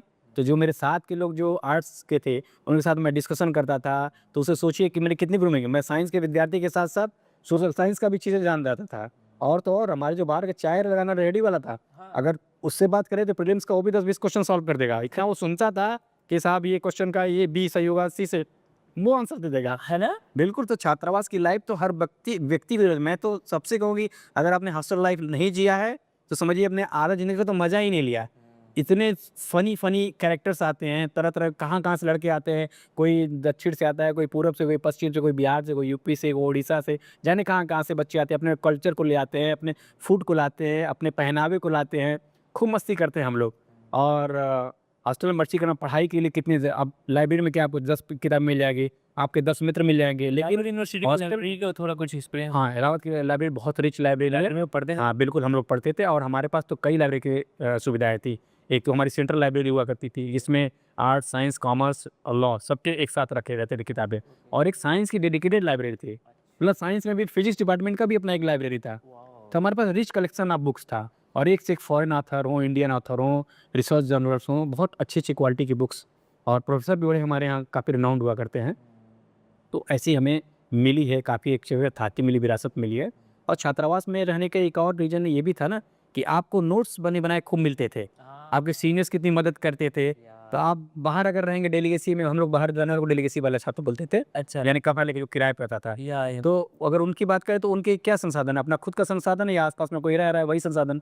लेकिन छात्रावास में 150, 200, 250 बच्चे एक साथ रहते थे। तो उनके साथ एक रिच वैरायटी आती थी, या नोट्स खूब मिलते थे, गाइडेंस मिलता था। उनके फेल्योर्स भी अपने शेयर करते कि देखो यार ऐसे मत लिखना, इस पे अच्छे नंबर नहीं मिलते हैं या इसको ऐसे रिप्रेजेंट करो तो अच्छा है। तो सर ग्रुप स्टडी को प्रायोरिटी है तो ग्रुप स्टडी मतलब हाँ, बिल्कुल, मैं बिल्कुल कहूँगा ग्रुप स्टडी या peer group study is best one also. क्योंकि देखिए होता क्या है, कभी-कभी बच्चे हेजिटेट करते हैं अपने प्रोफ़ेसर से पूछने में। प्रोफ़ेसर आपको एक प्रोफ़ेशनल लैंग्वेज बात करेगा। यानी अगर फिज़िक्स का कोई डेफिनेशन जानना हो तो फिज़िक्स को अच्छे से वो डिफाइन करेगा। पीयर ग्रुप में क्या है, उसको रफ लैंग्वेज बात करेगा। तो उसमें कह लीजिए एब्यूसिव वर्ड भी इस्तेमाल कर लेगा, मसाले लगा के बताएगा, कुछ इधर-उधर के एग्ज़ाम्पल जोड़ देगा, तो वो आपको जल्दी समझ में आता है। क्योंकि जैसे बच्चों को शुरू में बचपन में राइम्स सिखाया जाता है ना, कविताएँ, पोएम, वो कुछ ड्रामेटिक करके सिखा देगा आपको, तो जल्दी से सीख लेंगे आप। तो peer group learning best learning है। आप अपने एज ग्रुप के साथ होते हैं ना, तो एज ग्रुप में आपको हेजिटेशन नहीं होता है। आप डरते नहीं कि इससे मैं पूछूँगा यार, कि सोचेगा कि क्या है यार, इसको ये भी नहीं आता है। तो ये फैक्टर्स हट जाती है, इसलिए peer group learning is the best learning. बाकी सेल्फ स्टडी तो अपना होता ही है, क्योंकि देखिए आपको रेस में आगे बढ़ना है तो peer group learning plus self learning plus motivation और प्लस अपना गोल सेट जरूर करना होगा। डिबेट नहीं होना, आपका गोल जरूर निर्धारित करना है। अगर साइंटिस्ट बनना है, प्रोफेसर बनना है, डॉक्टर बनना है, इंजीनियर बनना है, पॉलिटिशियन बनना है, गोल जरूर डिफाइन करिए आप। सर पोस्ट डॉक नहीं किया आपने? अब पोस्ट डॉक मैं नहीं कर पाया क्योंकि पोस्ट डॉक के पहले मेरी सर्विस लग गई थी। जैसे मैंने पीएचडी कंप्लीट किया तुरंत ही मेरी, मैं बता रहा हूँ कि मैं बहुत लकी हूँ कि मुझे पढ़ाई से लेकर पीएचडी तक बहुत कम पैसे खर्च करने पड़े या नहीं के बराबर करने पड़े। मैं क्लास मतलब 10th ऑनवर्ड लगातार फेलोशिप पाया हूँ गवर्नमेंट द्वारा। बिल्कुल, मैं हाई स्कूल में था, मुझे फेलोशिप मिला है, +2 में गया तो राष्ट्रीय छात्रवृत्ति मिली, बीएससी में मिला, एमएससी मिला, पीएचडी मिला, तो छात्रवृत्ति हमने खूब उठाया। बल्कि उस पैसे का हमने खूब इस्तेमाल किया, नया-नया ग्लेज़र सिलवाते थे। नए पिताजी घर से मुझे पैसे देते थे कि हर महीने खर्च के लिए। मैं कहता क्या करूँगा, पैसे तो बच्चे पड़े। बोले तुम अपना मस्ती करो। तो हम उसका जो है अपने कुछ अच्छी सी ड्रेस खरीदते थे, राजा से घूम लिए। लेकिन देखिए हम लोगों ने मोटिवेशन भी लेके चला था, ऐसा नहीं कि कोई मस्ती किया। मैं था और मेरा एक फ्रेंड था जो मेरा रूममेट भी था, जय बहादुर, सॉरी जय नारायण यादव, जो इस समय केंद्रीय विद्यालय में बीजीटी हैं कंप्यूटर साइंस के, हम दोनों पार्टनर भी थे। तो हम लोगों ने ड्रीम भी लेके चला था कि हम लोग को फेल्योर होकर इलाहाबाद से नहीं लौटना है, क्योंकि सोसाइटी में ऐसा भी मिथ था कि जो इलाहाबाद जाते हैं, बड़े शहर में जाते हैं, फंक लग जाते हैं, सिविलाइज घूमते हैं, इधर उधर भी घूमते हैं, तो भटक जाते हैं, तो लड़के डिरेल हो जाते हैं। तो हमने थंब रूल बनाया कि पहली बात तो हम पढ़ाई करेंगे, जिसको गए वो करेंगे, मूवी सूवी नहीं देखेंगे, और प्लस सिविलाइज जो वहाँ ग्लैमरस एरिया का लीजिए था इलाहाबाद का, वो बिल्कुल नहीं जाएंगे, नहीं जाए हम लोग को, बिल्कुल नहीं जाए। तो BSc first year, second year, third year तक हम लोग सिविल लाइन नहीं गए, ना कोई मूवी देखी। जब थर्ड ईयर का हमारा रिजल्ट आ गया, जब हम दोनों अच्छे मार्क्स से पास हो गए, तब हम लोगों ने अपना प्रण तोड़ने के लिए कि हमने हमारा ड्रीम कंप्लीट हो गया, हमने अच्छे मार्क्स से बीएससी पास कर लिया, तब उन्होंने फर्स्ट मूवी देखने और सिविल लाइन्स के अंदर ही। तो आपका ड्रीम आप अगर करते हैं ना, लेके चलते हैं अरुण जी, तो आप और डिविएट नहीं होते पास से, तो आपको सफलता जरूर मिलती है। इलाहाबाद की धरती तो इतनी पुण्य की धरती है कि वहाँ कहा भी जाता है कि बेटो अगर तुम अपने ड्रीम को लेके आए हो और तन मन धन लगा दिए हो, तो अगर फेलियर होकर नहीं जाओगे। और मैंने देखा है कि मेरे बहुत सारे सीनियर लगातार फेलियर के लिए, लेकिन लास्ट में जाते जाते पीसेस एलाइट या टीचर या फैकल्टी या कुछ ना कुछ जरूर बन गए। मतलब वो संगम की धरती इतनी महान धरती है। इलाहाबाद तो हम लोग दिल की धड़कन है। इलाहाबाद को नाम मिलकर हम खुश हो जाते हैं। वो इलाहाबाद वो एक मतलब जीता जागता शहर है, जुड़ा कभी सोता ही नहीं शहर। वो इंटेलेक्चुअल सिटी इसीलिए बुलाया जाता है, सिटी ऑफ इंटेलेक्चुअल पर्सन बुलाया जाता है। वहाँ आपको एक से एक जजेस मिलेंगे, वकील मिलेंगे, अधिवक्ता मिलेंगे, प्रवक्ता मिलेंगे, साहित्यकार मिले, चाय पे चर्चा को कल्चर इलाहाबाद बिल्कुल कल्चरल। चाय पे ही तो शानदार चर्चा होती है। चाय पे तो देश का पूरा जो दिशा और दशा बदल दिया जाता है कि देश में अगला क्या होने वाला है। चाहे वो इकोनॉमिक्स का क्षेत्र हो, चाहे वो राजनीति का क्षेत्र, भूगोल का क्षेत्र हो, सारी चर्चाएं वहीं से होती है। और चाय तो लोगों को सल्टाया भी जाता है। क्या होता है कि छात्रावास तो कितना सुंदर होता है देखने में भी, यस, और पढ़ने लिखने का माहौल होता है, खाने पीने के लिए मेस बढ़िया होता है। तो आपको केवल अपना ड्रेसअप होना है, पढ़ाई करना है, इतने से मतलब जो डेलीगेशन में चाह रखते हैं, उनके मन में लालच भी रहता है कि यार चलो छात्रावास भुगते हैं, या कोई दोस्त जरूर बनाते हैं छात्रावास में। तो कभी कभी क्या होता है कि क्रूसियल डायनो आके अपना पढ़ाई करते हैं, हमारा पढ़ाई कभी कोई डिस्टर्ब होता था, तो हम लोग जानबूझ के क्या करते थे कि अपना पढ़ाई तो किए, तो चाय पी के आते। आज चाय भी लेके चले गए, तो जाहिर सी बात है, बड़ी चाय पी के आंसू में बाहर आ गए, तुम तो बाहर हो, तो शायद ही कोई हम कराता था। तो चाय पी भगाने का भी कल चलता है कि चाय पिलाओ भगाओ यार, अब हम पढ़ाई तो करें अपना। सही सही चाय पे हम अच्छी बातें भी करते थे, मस्ती भी करते थे। बॉस। हेलो सर, मैं आपकी थोड़ा मैरिज लाइफ का आना चाहूँगा, मैरिज लाइफ का सीक्रेट टिप्स यंग मिलेनियल्स को देना चाहो। मुझे लगा आपका मैरिज लाइफ काफ़ी सक्सेसफुल है अभी। जी बिल्कुल, बहुत बहुत मैं लकी हूँ कि मेरे बहुत अच्छे वाइफ हैं, और दुनिया जो मैं होता। हाँ, मेरा फुल्ली अरेंज मैरिज है। एक्चुअली एक प्रोफेसर हैं लखनऊ विश्वविद्यालय, प्रोफेसर बालक दास जी, अब तो रिटायर हो गए, वो भी फिजिक्स के ही थे। उन दिनों मैं कानपुर विश्वविद्यालय में फैकल्टी था, और मैं बीटेक, एमएससी और एमफिल को पढ़ाता था। वो कानपुर आईआईटी में कभी कभी एक्सपेरिमेंट करने आते थे अपना मेजरमेंट वगैरह करने के लिए, सही सर। लखनऊ से। तो उन्होंने एक दिन ऐसे ही मुझसे चर्चा किया कि आलोक है तुम्हारी तरह पढ़ी लिखी और बिल्कुल ही टॉल, तुम्हारी तरह ही लंबी एक लड़की है जो लखनऊ यूनिवर्सिटी में रिसर्च कर रही है, तुम चाहो तो बात करो। तो मैंने कहा सर आप ही बात करें। बोला यार देखो मैं मेडिएटर का काम नहीं करूँगा, मैंने सिर्फ बता दिया है। हाँ ये जरूर कर सकता हूँ कि लड़की के फादर को बता सकता हूँ, वो मिल लेंगे। हमने कहा सर यही कम से कम कर दीजिए, कहीं से तो शुरुआत तो हो। यस। तो उन्होंने फिर अप्रोच किया, और बस यही मेरा ये सपना जरूर था कि मैं जब भी करूँगा एक साइंस ग्रेजुएट या साइंस पीजी लड़की से ही करूँगा, कि जिससे थोड़ा वाइब्रेशन मैच होगा। अगर सेम टाइप के रहेंगे तो चीज़ें समझने में आसानी होगी। तो इतना ही था कि कम से कम जो पीजी हो, एमएससी, वो साइंस सब्जेक्ट लो। तो लकली मुझे जो है अर्चना जी मिली, और जो कि पीएचडी बायो केमिस्ट्री में लखनऊ विश्वविद्यालय से किया उन्होंने। वो भी बहुत अच्छी अपने ब्रिलियंट स्टूडेंट रही हैं, और कानपुर से उन्होंने पढ़ाई किया, ग्रेजुएशन किया है कानपुर विश्वविद्यालय से, फिर पीएचडी किया है वहाँ से लखनऊ विश्वविद्यालय से। तो थ्रू आउट वो भी फर्स्ट क्लास स्कॉलर रही हैं, और गेट क्वालिफाइड हैं, टेट क्वालिफाइड हैं। तो मैं बहुत लकी हूँ, और वो मेरे हर काम में बहुत सहयोग करते हैं। और सबसे अच्छी बात है कि वो बहुत अच्छा खाने बनाते हैं, बहुत टेस्टी खाना बनाता है। वरनल सी बुक्स जी बोला जी। फेवरेट फूड बताइए उनका जो आपको पसंद है। मेरा देखिए कि मैं आप रूरल एरिया से जिन कुकिंग आती है आपको? हम इलाहाबाद विश्वविद्यालय में रहने वाला है छात्र को कुकिंग आती है, क्योंकि यहाँ जो कि इलाहाबाद का डीबीसी बहुत फेमस है, दाल बाटी चोखा। ये दाल भात चोखा जो है वहाँ का बहुत फेमस है, हर छात्र लगभग बनाना जानता है, क्योंकि वो जैसे क्लास लेके आया या तो कोचिंग से या विश्वविद्यालय से, तो आने के बाद सबसे सरल जो होता है वो दाल भात ही बनाना होता है। दाल में सीधा हमने जो पोटैटो आलू को डाल दिया, बॉयल हो गया, मिक्स किया, थोड़ा सा प्याज वगैरह डाला, चोखा बन के तैयार। अचार है तो अचार ले लिया। तो दाल भात चोखा टीपीसी बहुत फेमस व्यंजन वहाँ का है, राइट, सब बच्चे ज़्यादा है, तो दाल भात चोखा मैं बना ही लेता हूँ। रोटी भी बढ़िया बनाता हूँ, बिल्कुल गोल बनाता हूँ। अच्छा, फिर बनाते हैं, मतलब आज दिया है आप। फिर भी बनाती है, सब्जी बनाती है, पनीर की सब्जी बहुत पसंद है, पनीर सब्जी बना लेता हूँ मैं। आपको क्या लगता है सर, आजकल नेगेटिव न्यूज़ बहुत आ रहे हैं मैरिज को लेके? आपने देखा होगा कि within 15 days she had planned her husband murder in वहाँ पे असम में। आपको याद है ये चीज़ें? हाँ, बिल्कुल याद है। बचार पत्र वहाँ से मैं पढ़ा है, लिस्ट पे निकला। तो वो मतलब सब काफ़ी नेगेटिव इंसिडेंट बहुत हो रहे हैं रिसेंट 1 to 3 ईयर में मैरिज पे। तो सर मैं ये जानना का भाई इंसिडेंट ऐसे क्यों हो रहा है? ये जो हम लोग का जनरेशन है अभी, वो ये तो फेस कर पाए, मतलब हैंडल तो नहीं कर पा रहा मैरिज को सही से। बहुत संवेदनशील आपने मुद्दा उठाया है, और ये रियली बहुत अनफॉर्चून है कि आजकल की जो युवा पीढ़ी है, वो विवाह जो है कि बहुत पवित्र संस्कार है। हमारे सनातन में एक पवित्र संस्कार है, ये कोई एक्ट या मैरिज कॉन्ट्रैक्ट नहीं है। ये हमारे यहाँ एक संस्कारों में आप गिरा जाता है, और मैरिज इसी का शब्द होता है जिसमें समर्पण और त्याग हो। समर्पण त्याग त्याग, हाँ बिल्कुल। अगर समर्पण त्याग एक दूसरे के प्रति डेडिकेशन है, और एक दूसरे के प्रति गिव अप है कि चलो यार ये नहीं तो हम ही कर लेते हैं। कभी बराबरी क्या वाला सामंजस्य नहीं लाना चाहिए, और एक दूसरे को समझना ये बहुत ज़रूरी है। भाई अगर अपने हस्बैंड वाइफ एक दूसरे को अच्छे समझते हैं कि उसकी नीड और डीड क्या है, कब उसका कैसा मूड है, पढ़ने का मूड है या खेलने का मूड है या कहीं जाने का मूड है, तो वो ज़रूर एक दूसरे को समझना चाहिए। और त्याग की भावना, ज़रूरी नहीं कि वो हर बार वही करे, हम ही कुछ कर देते हैं बढ़ के। तो कभी रिस्पेक्ट, एक दूसरे का रिस्पेक्ट बहुत ज़रूरी है, खासतौर जब पब्लिक के बीच में गैदरिंग कर रहे हों या अपने परिवार के बीच बैठे हों। तो यदि हस्बैंड अपनी वाइफ को रिस्पेक्ट करे, वाइफ अपने हस्बैंड को रिस्पेक्ट करे, तो ये रिश्ता बहुत अच्छे समय से चलता है, और लॉन्ग टर्म क्या ताउम्र चलता रहता है। हमारे पुरानी पीढ़ी में ऐसे ही चलता ही था। तो रिस्पेक्ट, समर्पण और त्याग अगर आपने लाइफ में कर लिया है, और थोड़ा सा टॉलरेंस बढ़ा लिया है, तो आप ज़रूर के जीवन में सफल होंगे। और यही कहीं न कमी आज के जीवन में हो गया। एक तो आज के बच्चे बहुत शॉर्ट टेम्पर्ड हो गए हैं। हाँ, शॉर्ट बहुत ही कह लीजिए कि तुरंत इम्पल्सिव रिस्पॉन्स देने वाले हो गए हैं।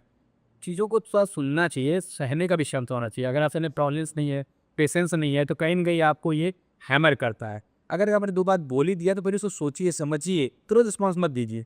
तुरंत से रिस्पॉन्स देने पे अक्सर देखिए वो फिर झगड़ा और उसका माहौल बन जाता है। और झगड़े या इस तरह के माहौल में निर्णय अक्सर गलत होते हैं। बहुत कम ही सही पाए, अक्सर गलत हो जाते हैं। तो मैं सबको यही सलाह दूँगा कि जब भी अगर आपके बीच में कुछ मतभेद भी हो, बैठिए एक साथ, उस पे चर्चा कीजिए, देखिए कहाँ क्या कमी रह गई है। दोष मत निकालिए, अगर किसी का दोष है भी तो बताइए मत कि आपका ये दोष ना है। उसको समझाइए प्यार से कि हाँ ठीक है, हम लोग हो गए, हो सकता है लाइफ में तो देखिए हस्बैंड वाइफ एक बर्तन की तरह है ना, जो 2-4 खनकते रहते हैं, वही लाइफ का मज़ा भी है। लाइफ जो है कि एक तरह से कहते हैं कि बहुत रंगीन है। इसमें इस तरह के उतार-चढ़ाव नहीं भी आएँगे ना, तो भी मज़ा नहीं है। थोड़ा-सा झगड़ा हो, थोड़ा-सा रूठना हो, थोड़ा मनाना हो, थोड़ा घूमना हो, थोड़ा नाते-रिश्तेदार के यहाँ जाना हो गया, सब जब मिल के रहेंगे ना तभी लाइफ का मज़ा है। तो इसीलिए मैं सबसे यही कहूँगा कि यदि आपने शादी किया है तो अपने पार्टनर का पहले तो रिस्पेक्ट करना सीखें। उनके प्रति समर्पित रहें, त्याग करें। हाँ, उसके बाद कुछ जो आजकल देखते हैं अक्सर एक्स्ट्रा मैरिटल अफेयर्स हो जाते हैं, यस, वो नहीं होना चाहिए। अगर आपने शादी कर लिया है तो पूरा आपका जो समर्पण होना चाहिए अपनी पत्नी को लेकर होना चाहिए, अपने पति को लेकर होना चाहिए। अगर आप इस तरह कुछ गतिविधियों में संलिप्त रहे हैं तो उसको तुरंत इमीडिएटली मुझे लगता है समाप्त कर देना चाहिए, या उससे दूर हो जाना चाहिए, क्योंकि आगे आने वाले भविष्य को ये हैमर करेगा।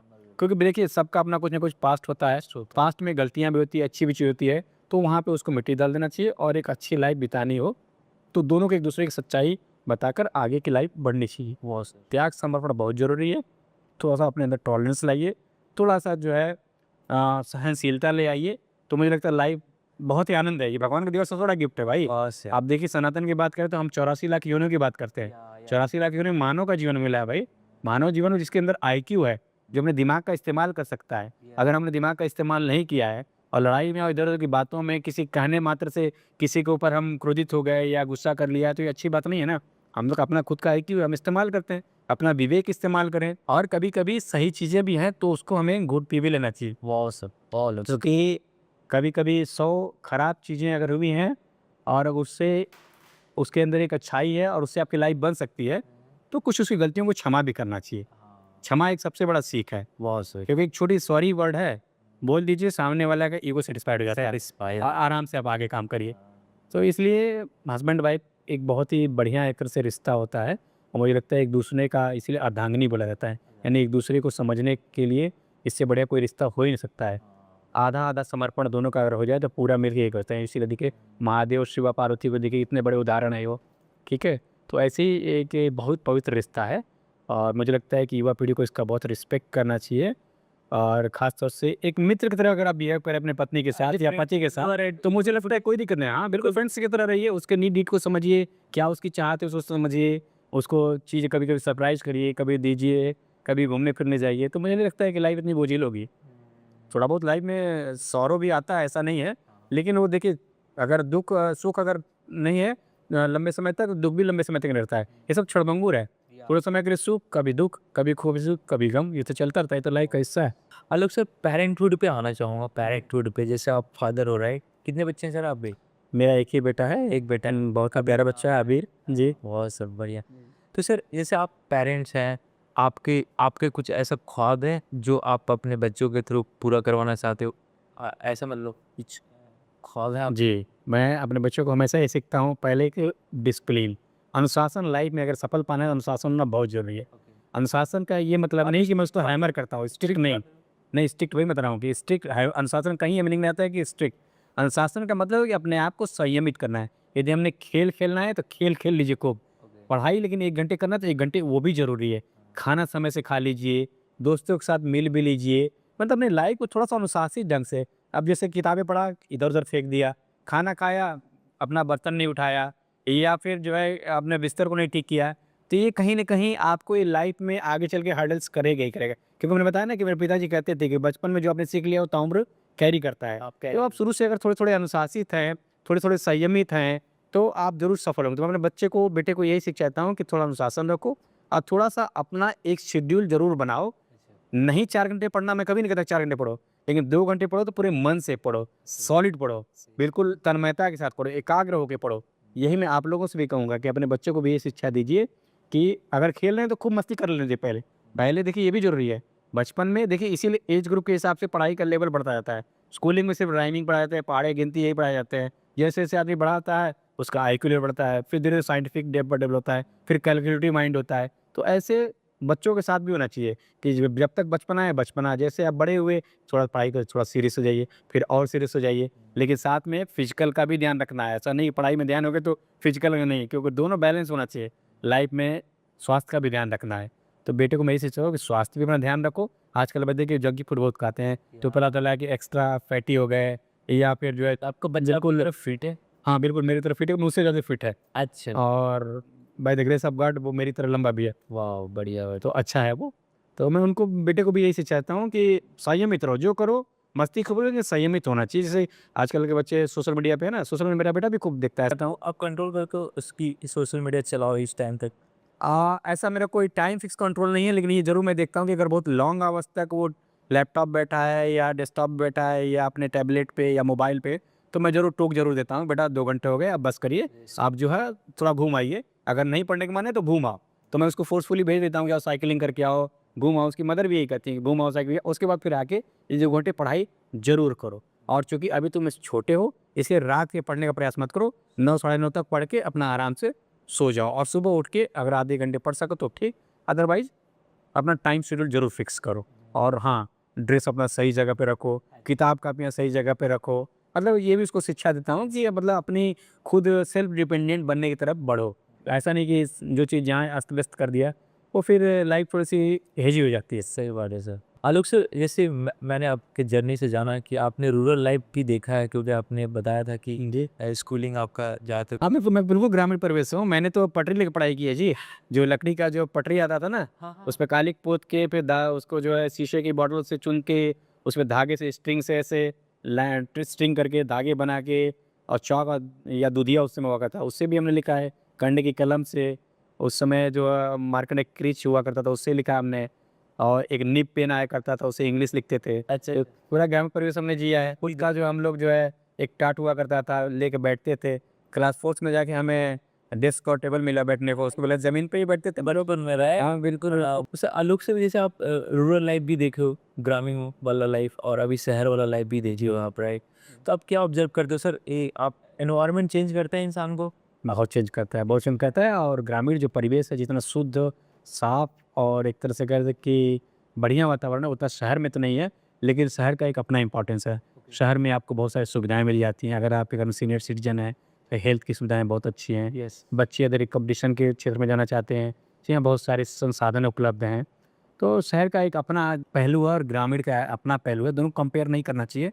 लेकिन ये ज़रूर है कि ग्रामीण परिवेश भी ज़रूर लोगों को जीना चाहिए, मतलब अपनी धरती से जुड़ाव होना चाहिए लोगों है ना को। सर? आप गाँव जाते हैं सर? बिल्कुल, मैं ख़ास तौर से बड़े जो हमारे फेस्टिवल्स हैं, दशहरा, दिवाली, होली, इस पे ज़रूर मैं जाने का प्रयास करता हूँ जाते और बीच में कभी मौका मिला तो भी चला जाता हूँ। संस्कृत में श्लोक भी है ना, जननी जन्मभूमिश्च स्वर्गादपि गरीयसी। इससे क्या मतलब? इसका मतलब है कि जन्म देने वाली माँ और जहाँ पे जिस धरती पे उन्होंने जन्म लिया, वो सबसे महान होती है और उसको कभी छोड़ना नहीं चाहिए। वाह सर! माँ, माटी और मानुष, ये तीनों का संबंध है। अपनी माँ मतलब जो जन्म देने वाली, और अपनी माटी जहाँ पे उन्होंने जन्म लिया है, और जो मनुष्य है, इन तीनों का संयोग हमेशा बन के रहना चाहिए।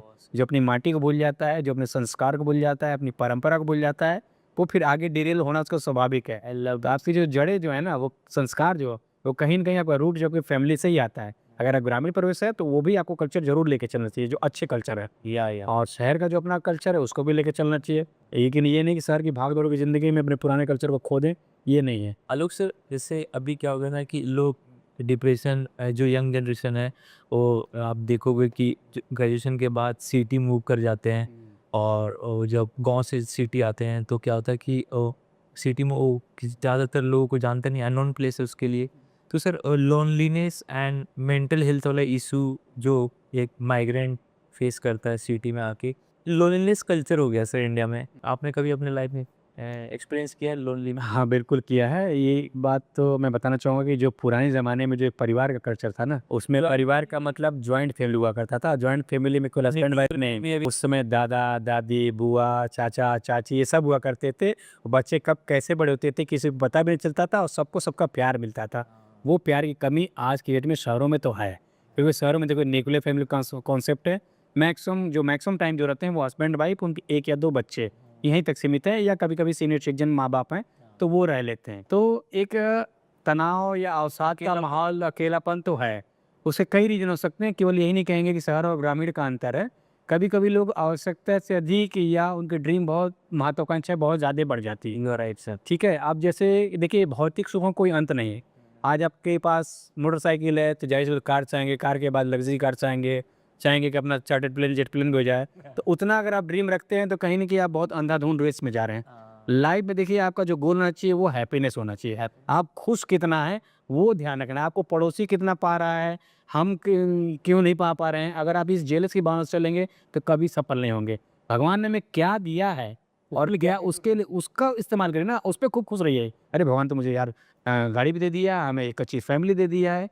फैमिली के साथ जितना आप समय बिताएँगे और अपने जो भी आपके तनाव है आपके मन में या लोनलीनेस के जो कारण है, अगर आप शेयर करेंगे अपने मित्रों के साथ या अपनी फैमिली के साथ, तो डेफ़िनिटली वो रिमूव होगा। और कभी भी अगर आपको बहुत ज़्यादा डीप अगर इस तरह से डिप्रेशन में जाते हैं, तो मनोचिकित्सक से या डॉक्टर से ज़रूर मिलना चाहिए कि रीज़न क्या है, मैं से क्यों हो रहा हूँ। एक स्टिग्मा भी है, मतलब कि लोग जाते नहीं साइकोलॉजिस्ट या साइकियाट्रिस्ट के पास कि मेंटल। हाँ, वो सही बात है, एक मिथ है मार्केट में, वही कह रहा था मार्केट में अब तो या कह लीजिए कि एक समाज में इस तरह का मिथ भी है, एक साइकियाट्रिस्ट के पास जाने का मतलब लोग सोचते हैं कि मेंटल हो गया है क्या, ऐसा। लेकिन ऐसा नहीं है भाई।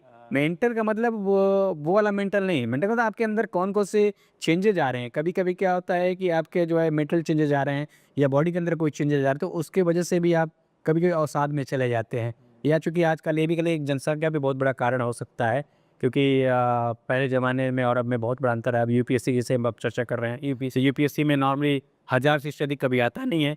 और प्रीलिम्स में देखिए 10 लाख बच्चे बैठते हैं, तो 10 लाख वर्सेस 1000, तो बीच का जो इतना बड़ा गैप है, वो कहाँ कैटर करेगा। तो ड्रीम लेके आए हम आईएएस आईपीएस बनने का, और आप कुछ ना सफल हो पाएँ, तो एक बहुत बड़ा अवसाद होता है। तो इसका अल्टरनेटिव ढूँढना चाहिए। अगर आप इसके योग्य नहीं बन पाए या नहीं सफलता मिल पाई, तो आपके पास क्वालिफ़िकेशन है, आप अन्य जगह भी ट्राई कर सकते हैं। क्योंकि देखिए, आज की जो सबसे अच्छी बात है कि हर फील्ड में खूब एनॉर्मस अपॉर्च्युनिटी है। कोई पहले था तो कहते थे ना कि पढ़ोगे लिखोगे बनोगे नवाब, खेलो कूदोगे बनोगे खराब। हाँ आजकल वैसा नहीं रहा, आजकल खेल में कितना ग्लैमर है, या पैसा भी है, ग्लैमर भी है, प्रतिष्ठा भी है, अवार्ड भी है, पद्मश्री से लेके पद्म भूषण, अर्जुन अवार्ड, जाने क्या क्या मिल रहा है।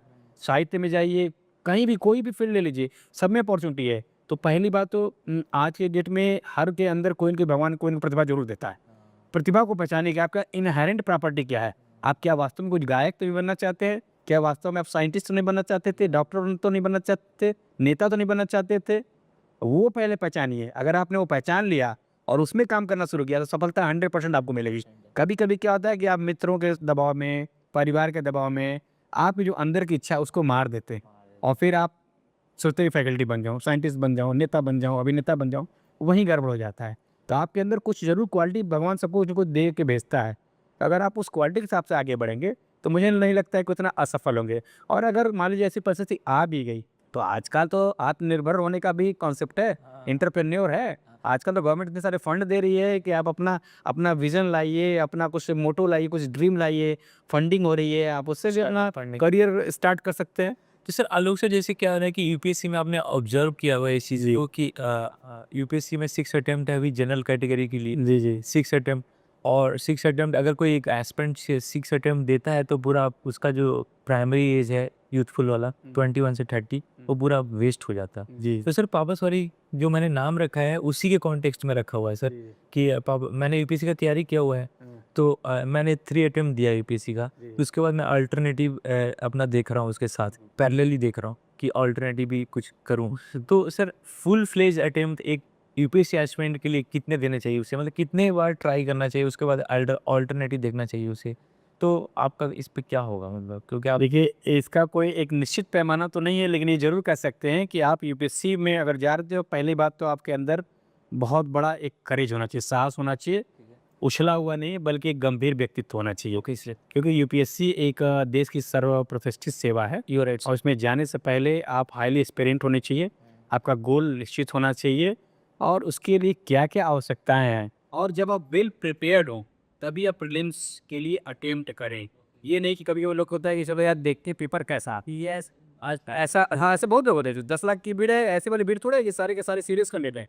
उसमें 50% तो ऐसे ही कैंडिडेट हैं जो फर्स्ट अटेम्प्ट ऐसे नहीं, चलो यार देख के आते हैं कि क्या कैसा पेपर आता है। यूपीएससी की जब आप तैयारी करें तो पूरा आप अपना गोल पहले वो तो सेट कर लीजिए कि मुझे मुझे क्लियर करना है। तो आपका समर्पण उसमें पूरा होना चाहिए। सब्जेक्ट पे शानदार पकड़ होनी चाहिए। आपके पास पूरी स्टडी मटेरियल होने चाहिए। उसके बाद आप फुल फ्लो में अगर आप तैयार हैं तभी प्रीलिम्स का अटेम्प्ट करिए पहला। केवल एन्जॉय करने के लिए या पेपर जानने के लिए नहीं, उसमें बहुत सारे सेट प्रैक्टिस अवेलेबल होते हैं। नेट पे अवेलेबल हैं, गूगल में सर्च करिए बहुत सारे मिलेंगे। बहुत सारे वेबसाइट में हैं। तो जब आप एकदम वेल प्रिपेयर हो तो आपको देना चाहिए और पूरे मनोयोग से देना चाहिए। 100% डिवोशन आपका होना चाहिए और आप अटेम्प्ट भी दीजिए तो ये नहीं कि लगातार अटेम्प्ट दिए जा रहे हैं। अगर अटेम्प्ट में अगर सफल हो गए तो पूरी उसकी एनालिसिस करिए, कहाँ-कहाँ मेरा ड्रॉबैक रहा है, वो सारे क्वेश्चन मार्क्स लगाइए। क्वेश्चन मार्क को फिर चेकमेट करिए और उससे रिलेटेड जो भी मटेरियल है वो इसको इकट्ठा कर लीजिए। सहयोगियों से अपना सहयोग लीजिए, मित्रों से सहयोग लीजिए, सीनियर से लीजिए, मेंटर से लीजिए और मुझे लगता है कि 3-4 अटेम्प्ट्स देने चाहिए। बहुत ज़्यादा अटेम्प्ट देने से क्या होता है कहीं न कहीं आप डिमोरलाइज़ दिखते हैं। ओके, तो 3-4 अटेम्प्ट गुड इनफ और आपका एज भी लगभग उस समय 23-24 साल की हो जाती है क्योंकि नॉर्मली 21 साल में आप जो ग्रेजुएशन कर लेते हैं, तो 24-25 साल तक होते हैं। उसके बाद ऐसा नहीं कि अगर आपने आईएएस, आईपीएस नहीं बने, यूपीएससी नहीं निकले तो लाइफ में खत्म होती है। लाइफ में कोई सीमा नहीं है। बहुत सारे अपॉर्च्युनिटी हैं। आपके अंदर और देखिए कि क्या क्वालिटी हो सकती है। आप अनदर एग्ज़ाम स्टेट पीसीएस में जा सकते हैं, एसएससी में जा सकते हैं, अदर कैबिनेट सेक्रेटरीट की सर्विसेज उसमें जा सकते हैं। अगर आप हाईली मोटिवेटेड हैं टुवर्ड्स एजुकेशन तो आप फैकल्टी बन सकते हैं। रिसर्च ओरिएंटेड है तो रिसर्चर्स बन सकते हैं और मैं तो कहता हूँ कि आजकल तो गवर्नमेंट का इतना मोटिव है कि आप एंटरप्रेन्योर बन सकते हैं, स्टार्टअप करिए ना। आजकल देखिए जितने भी प्लेटफॉर्म आ रहे हैं, ऐप्स आ रहे हैं, सब स्टार्टअप वाले हैं, 20 साल 21 साल में हैं। जी, मैं नाम किसी का पर्टिकुलर नहीं लूँगा, लेकिन आप देखिए जितने भी आपके मोबाइल ऐप हैं, पेमेंट ऐप हैं या फिर ग्रोसरी की ऐप हैं, ये सब ये आजकल नए युवा बच्चे ही तो कर रहे हैं सब। यंगस्टर ही बनाया। बिल्कुल यंगस्टर 20 से 21 साल में कर रहे हैं। तो असफल होना यूपीएससी में या किसी भी फील्ड में इसका ये मतलब है कि लाइफ वहाँ एंड होती है। आप कह सकते हैं लाइफ एक और अपॉर्च्युनिटी आपको दूसरा अवसर भी दे रही है। तो आप दूसरा अवसर पहचानिए कि क्या है और आपसे बढ़िया कोई जज हो नहीं सकता है। और यदि आप असफल हो रहे हैं या कहीं से कुछ दिक्कत हो रही है, लोनलीनेस हो रही है तो अपने परिवार के साथ, मित्रों के साथ ज़रूर शेयर कीजिए। शेयर यार मुझे इसमें दिक्कत आ रही है, मुझे लगता है कि मैं फील्ड में इसमें नहीं जा पाऊँगा या मेरा ये लेकुना है जिसको मैं कॉम्पिटिट कर ही नहीं पा रहा हूँ। तो आप अपने मन की बात को प्रकट ज़रूर करिए। ऐसा नहीं कि मुझे लगता है कोई माँ बाप या कोई दोस्त आपको अच्छी सलाह नहीं देगा। ये नहीं कि नहीं तुमको मर के यूपीएससी ही निकालना है, ऐसा नहीं होता है। हर माँ बाप ज़रूर चाहते हैं कि मेरा बच्चा सफल हो, और सफलता का पैमाना केवल यूपीएससी ही नहीं है या गवर्नमेंट जॉब ही नहीं है, प्राइवेट में लोग ऐसे कर रहे हैं। आज बड़े-बड़े जो आप देख लीजिए विदेशों में हमारे जो सीईओज़ तमाम जो हमारे इंडियंस हैं, और उनके पैकेज देख लीजिए, उनके ऐशो आराम को कोई सीमा नहीं है। और आप ये चीज़ देखा होगा कि जो भी सीईओस हैं, गूगल का हो गया, अमेज़न का हो गया, इस जो भी है, तो वो ज़्यादातर साउथ इंडिया से है, नॉर्थ इंडिया से कम है, क्योंकि साउथ इंडिया में कल्चर नहीं है गवर्नमेंट जॉब की तैयारी करने का। ये हाँ, ये भी एक एरिया विशेष का भी होता है। अब जैसे यूपी, बिहार या ये कह लीजिए कि जो नॉर्दर्न बेल्ट है, ये कहीं न कहीं गवर्नमेंट जॉब को लेके ज़्यादा मोटिवेट है। उसके कई सारे रीज़न हैं। देखिए सोशल रिस्पेक्ट एक तो है ही है, प्लस बहुत सारे और भी इसके रीज़न हो सकते हैं। तो एक ड्रीम तो ये ज़रूर रहता है। साउथ में कह सकते हैं या कोई और भी इलाका कह सकते हैं, नॉर्थ ईस्ट वगैरह कह सकते हैं। तो वहाँ लोग जो है एक तरह से गवर्नमेंट के साथ-साथ प्राइवेट को भी खूब अच्छा एक तरह प्रमोट करते, प्रायोरिटी पे रखते हैं। शहरों में तो बल्कि देखिए सीए बनने का भी खूब अच्छा स्कोप है। लोग जो चार्टर्ड अकाउंटेंट बनना भी पसंद करते हैं, और डॉक्टर इंजीनियर भी बनना पसंद करते हैं। ग्रामीण परिवेश में क्या होता है कि वहाँ पे एक डिस्पैरिटी है। समाज में कुछ लोग बहुत आगे बढ़े, कुछ का तो उनके मन में एक ड्रीम होता है कि इस यूपीएससी के माध्यम से अपनी ड्रीम को भी इस्तेमाल कर सकता हूँ, पावर और प्रेस्टीज को भी इस्तेमाल कर सकता हूँ। तो कहीं न कहीं इसकी वजह से लोग यूपीएससी जाना प्रेफ़र करते हैं। लेकिन यूपीएससी ही केवल जीवन का एकमात्र गोल नहीं रखना चाहिए। हाई स्प्लेंडर तो ज़रूर रखें, लेकिन साथ में अपने जीवन के और विकल्प और आयाम ज़रूर तलाशने चाहिए। क्योंकि हम तो ये कहते हैं कि life is an ice cream, before melt, taste it, chewing it, digest it, enjoy करिए। क्योंकि लाइफ जो है बिल्कुल आइसक्रीम की तरह है जी।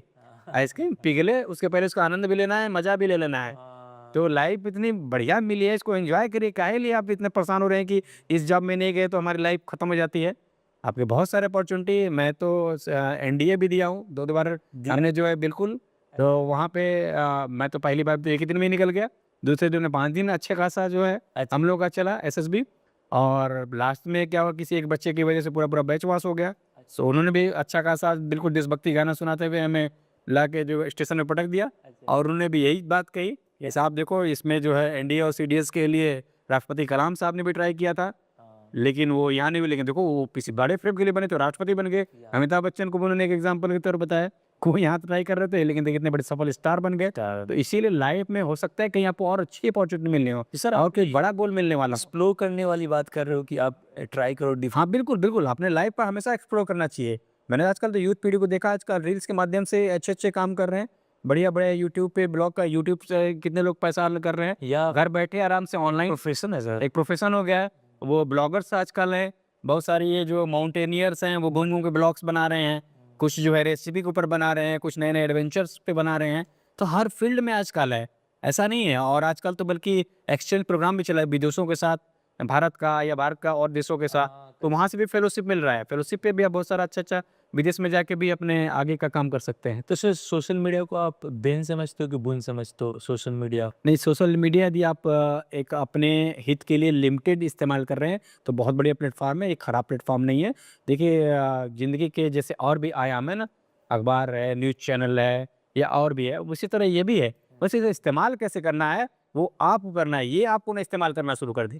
जिस दिन आपको ये इस्तेमाल करना शुरू कर देगा, आपको अपने में ग्रिप में कर लेगा, यानी आपको बार-बार मजबूर कर देगा कि यार फिंगर चलाओ, व्हाट्सएप चेक करो, फेसबुक चेक करो, तो फिर दिक्कत है। वहाँ सोशल मीडिया आपको हार्मफुल है।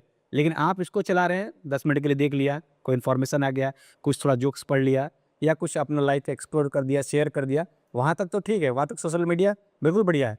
लेकिन वो आपके ऊपर हावी हो गया तो गड़बड़, वाह सर। वो नहीं होना चाहिए। जो भी लाइफ के आपके एक्सपीरियंसेस रहे, उस बेसिस पे कोई 20 इयर्स यूथ है, मतलब 20 साल का कोई युवा है इंडिया का, उसको आप क्या मैसेज दोगे यहाँ से लाइफ के बारे में? आप टॉप 3 कुछ लाइफ सीक्रेट्स बताना चाहो? सबसे अच्छी बात तो ये है कि अभी भारत सरकार राष्ट्रीय शिक्षा नीति 2020 लाई है। ठीक है। उसमें युवाओं को ही सबसे बड़ा मौका मिला है, क्योंकि पूरे ग्लोब में देखा जाए तो मैक्सिमम जो यूथ है वो भारत में ही है। यानी आने वाला भविष्य जो भारत का जो है वो यूथ पे ही डिपेंड करता है। बात है। तो यूथ पास तो एक लंबा मौका है। 2047 का जो हम विकसित भारत का जो सपना देख रहे हैं वो यूथ के ही माध्यम से सफल होगा।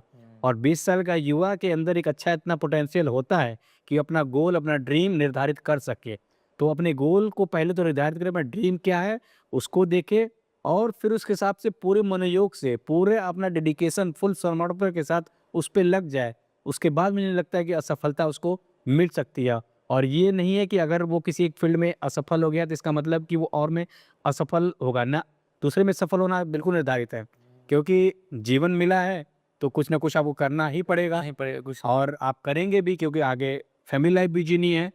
तो आप अपना देखिए कि अपना ड्रीम क्या है और क्या हम डिज़र्व करते हैं और क्या मेरी डिज़ायर है, इनमें एक अच्छा सामंजस्य बैठाना पड़ेगा, ठीक है? और ख़ास तौर से आपको प्रकृति के ऊपर भी ध्यान रखना पड़ेगा। आजकल सोशल एनवायरनमेंट भी बहुत इम्बैलेंस हो रहा है, डिसबैलेंस हो रहा है, हाँ। तो आपको नेचर के प्रति भी सजग रहना चाहिए। हाँ, एनवायरनमेंट। सोशल आजकल के यूथ को ये भी मैसेज मैं दूँगा कि वो पार्क में जाते हैं, टहलने जाते हैं या कुछ भी करते हैं तो ऐसे गार्बेज या गंदगी-वंदगी ना फैलाएँ, उसको भी साथ में लेकर, लेकिन हेल्थ हैज़ार्ड अच्छी बात नहीं है। आजकल देखना है डिफ़ॉरेस्टेशन की वजह से इतना क्लाइमेट चेंज हो रहा है, तो इसको भी ध्यान रखना है।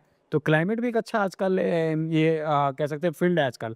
कोविड के बाद देखिए क्लाइमेट में कितने लोगों ने कितना हेल्थ हेल्थ सेक्टर में कितना जो है लोगों को जॉब मिला है। Yes, yes. तो हेल्थ सेक्टर भी आजकल एक अच्छा फ़ील्ड हो गया है, योगा एक अच्छा फ़ील्ड हो गया है, एआई इतना अच्छा फ़ील्ड चल रहा है आजकल, आईसीटी एक अच्छा इंटरवेंशन एक अच्छा चल रहा है। तो बहुत सारे फ़ील्ड तो देखिए हर समय कुछ ना कुछ नए फ़ील्ड आते रहते हैं। युवा पीढ़ी कभी भटके नहीं, किसी नशा के क्षेत्र में ना जाए, अपने आप को संयमित रखे, अच्छे लोगों से दोस्ती करे, पढ़ने लिखे लोगों से दोस्ती करे, अगर प्लेयर है तो प्लेयर अच्छे प्लेयर के साथ दोस्ती करे, एक अपने अच्छा एक एनवायरनमेंट क्रिएट करें और यदि कहीं डिरेल हो रहे हैं तो ज़रूर बड़ों की सलाह लें, अपने टीचर से सलाह लें या जो भी जिसको मेंटर मानते हैं उसकी सलाह लें। अपने लाइफ में एक अच्छा रोल मॉडल ज़रूर चुनें जो आपको कहीं न कहीं दिशा निर्देश देगा। तो युवा पीढ़ी के पास बहुत अच्छा चांस है, समाज और देश बहुत तेज़ी से बदल रहा है, पूरा मतलब क्या ग्लोब में कह लीजिए एक नई-नई अपॉर्चुनिटी हमेशा आती रहती है, ट्रेडिशनल चीज़ें छूटती चली जाती हैं, तो आप ट्रेडिशनल के पीछे पड़ेंगे तो ज़ाहिर-सी बात है पिछड़ जाएँगे। तो आपके साथ आधुनिकता भी होनी चाहिए, अपनी अच्छी परंपराएँ भी होनी चाहिए, ज्ञान के साथ होने चाहिए। अगर इस तरह से आप बढ़ते हैं, खुश रहना सीखिए, क्योंकि अल्टीमेट जो गोल है हमारे लाइफ का ना, वो खुश ही रहना ही है। जो मोक्ष है वो रियल में यही होता है, खुश रहना। और खुश रहने का मतलब केवल मैं ही खुश ना रहूँ, मेरे आस-पास रहने वाले मेरे दोस्त, मेरे मित्र, मेरे सोसाइटी के लोग, मेरे माँ-बाप, ये सब जब सब मिलके खुश रहेंगे ना, तो एक पूरा एनवायरनमेंट जब खुश रहेगा, वो असली खुशी है और वही हमारे जीवन का अंतिम लक्ष्य होना चाहिए। वो अपने जॉब में खुश रहना चाहिए, अपनी पढ़ाई में खुश रहना चाहिए, सोशल वर्क में खुश रहना चाहिए, वही लाइफ का अल्टीमेट गोल है हमारा। वाह सर! वाह अलग सर, मज़ा आ गया सर आपसे बात करके।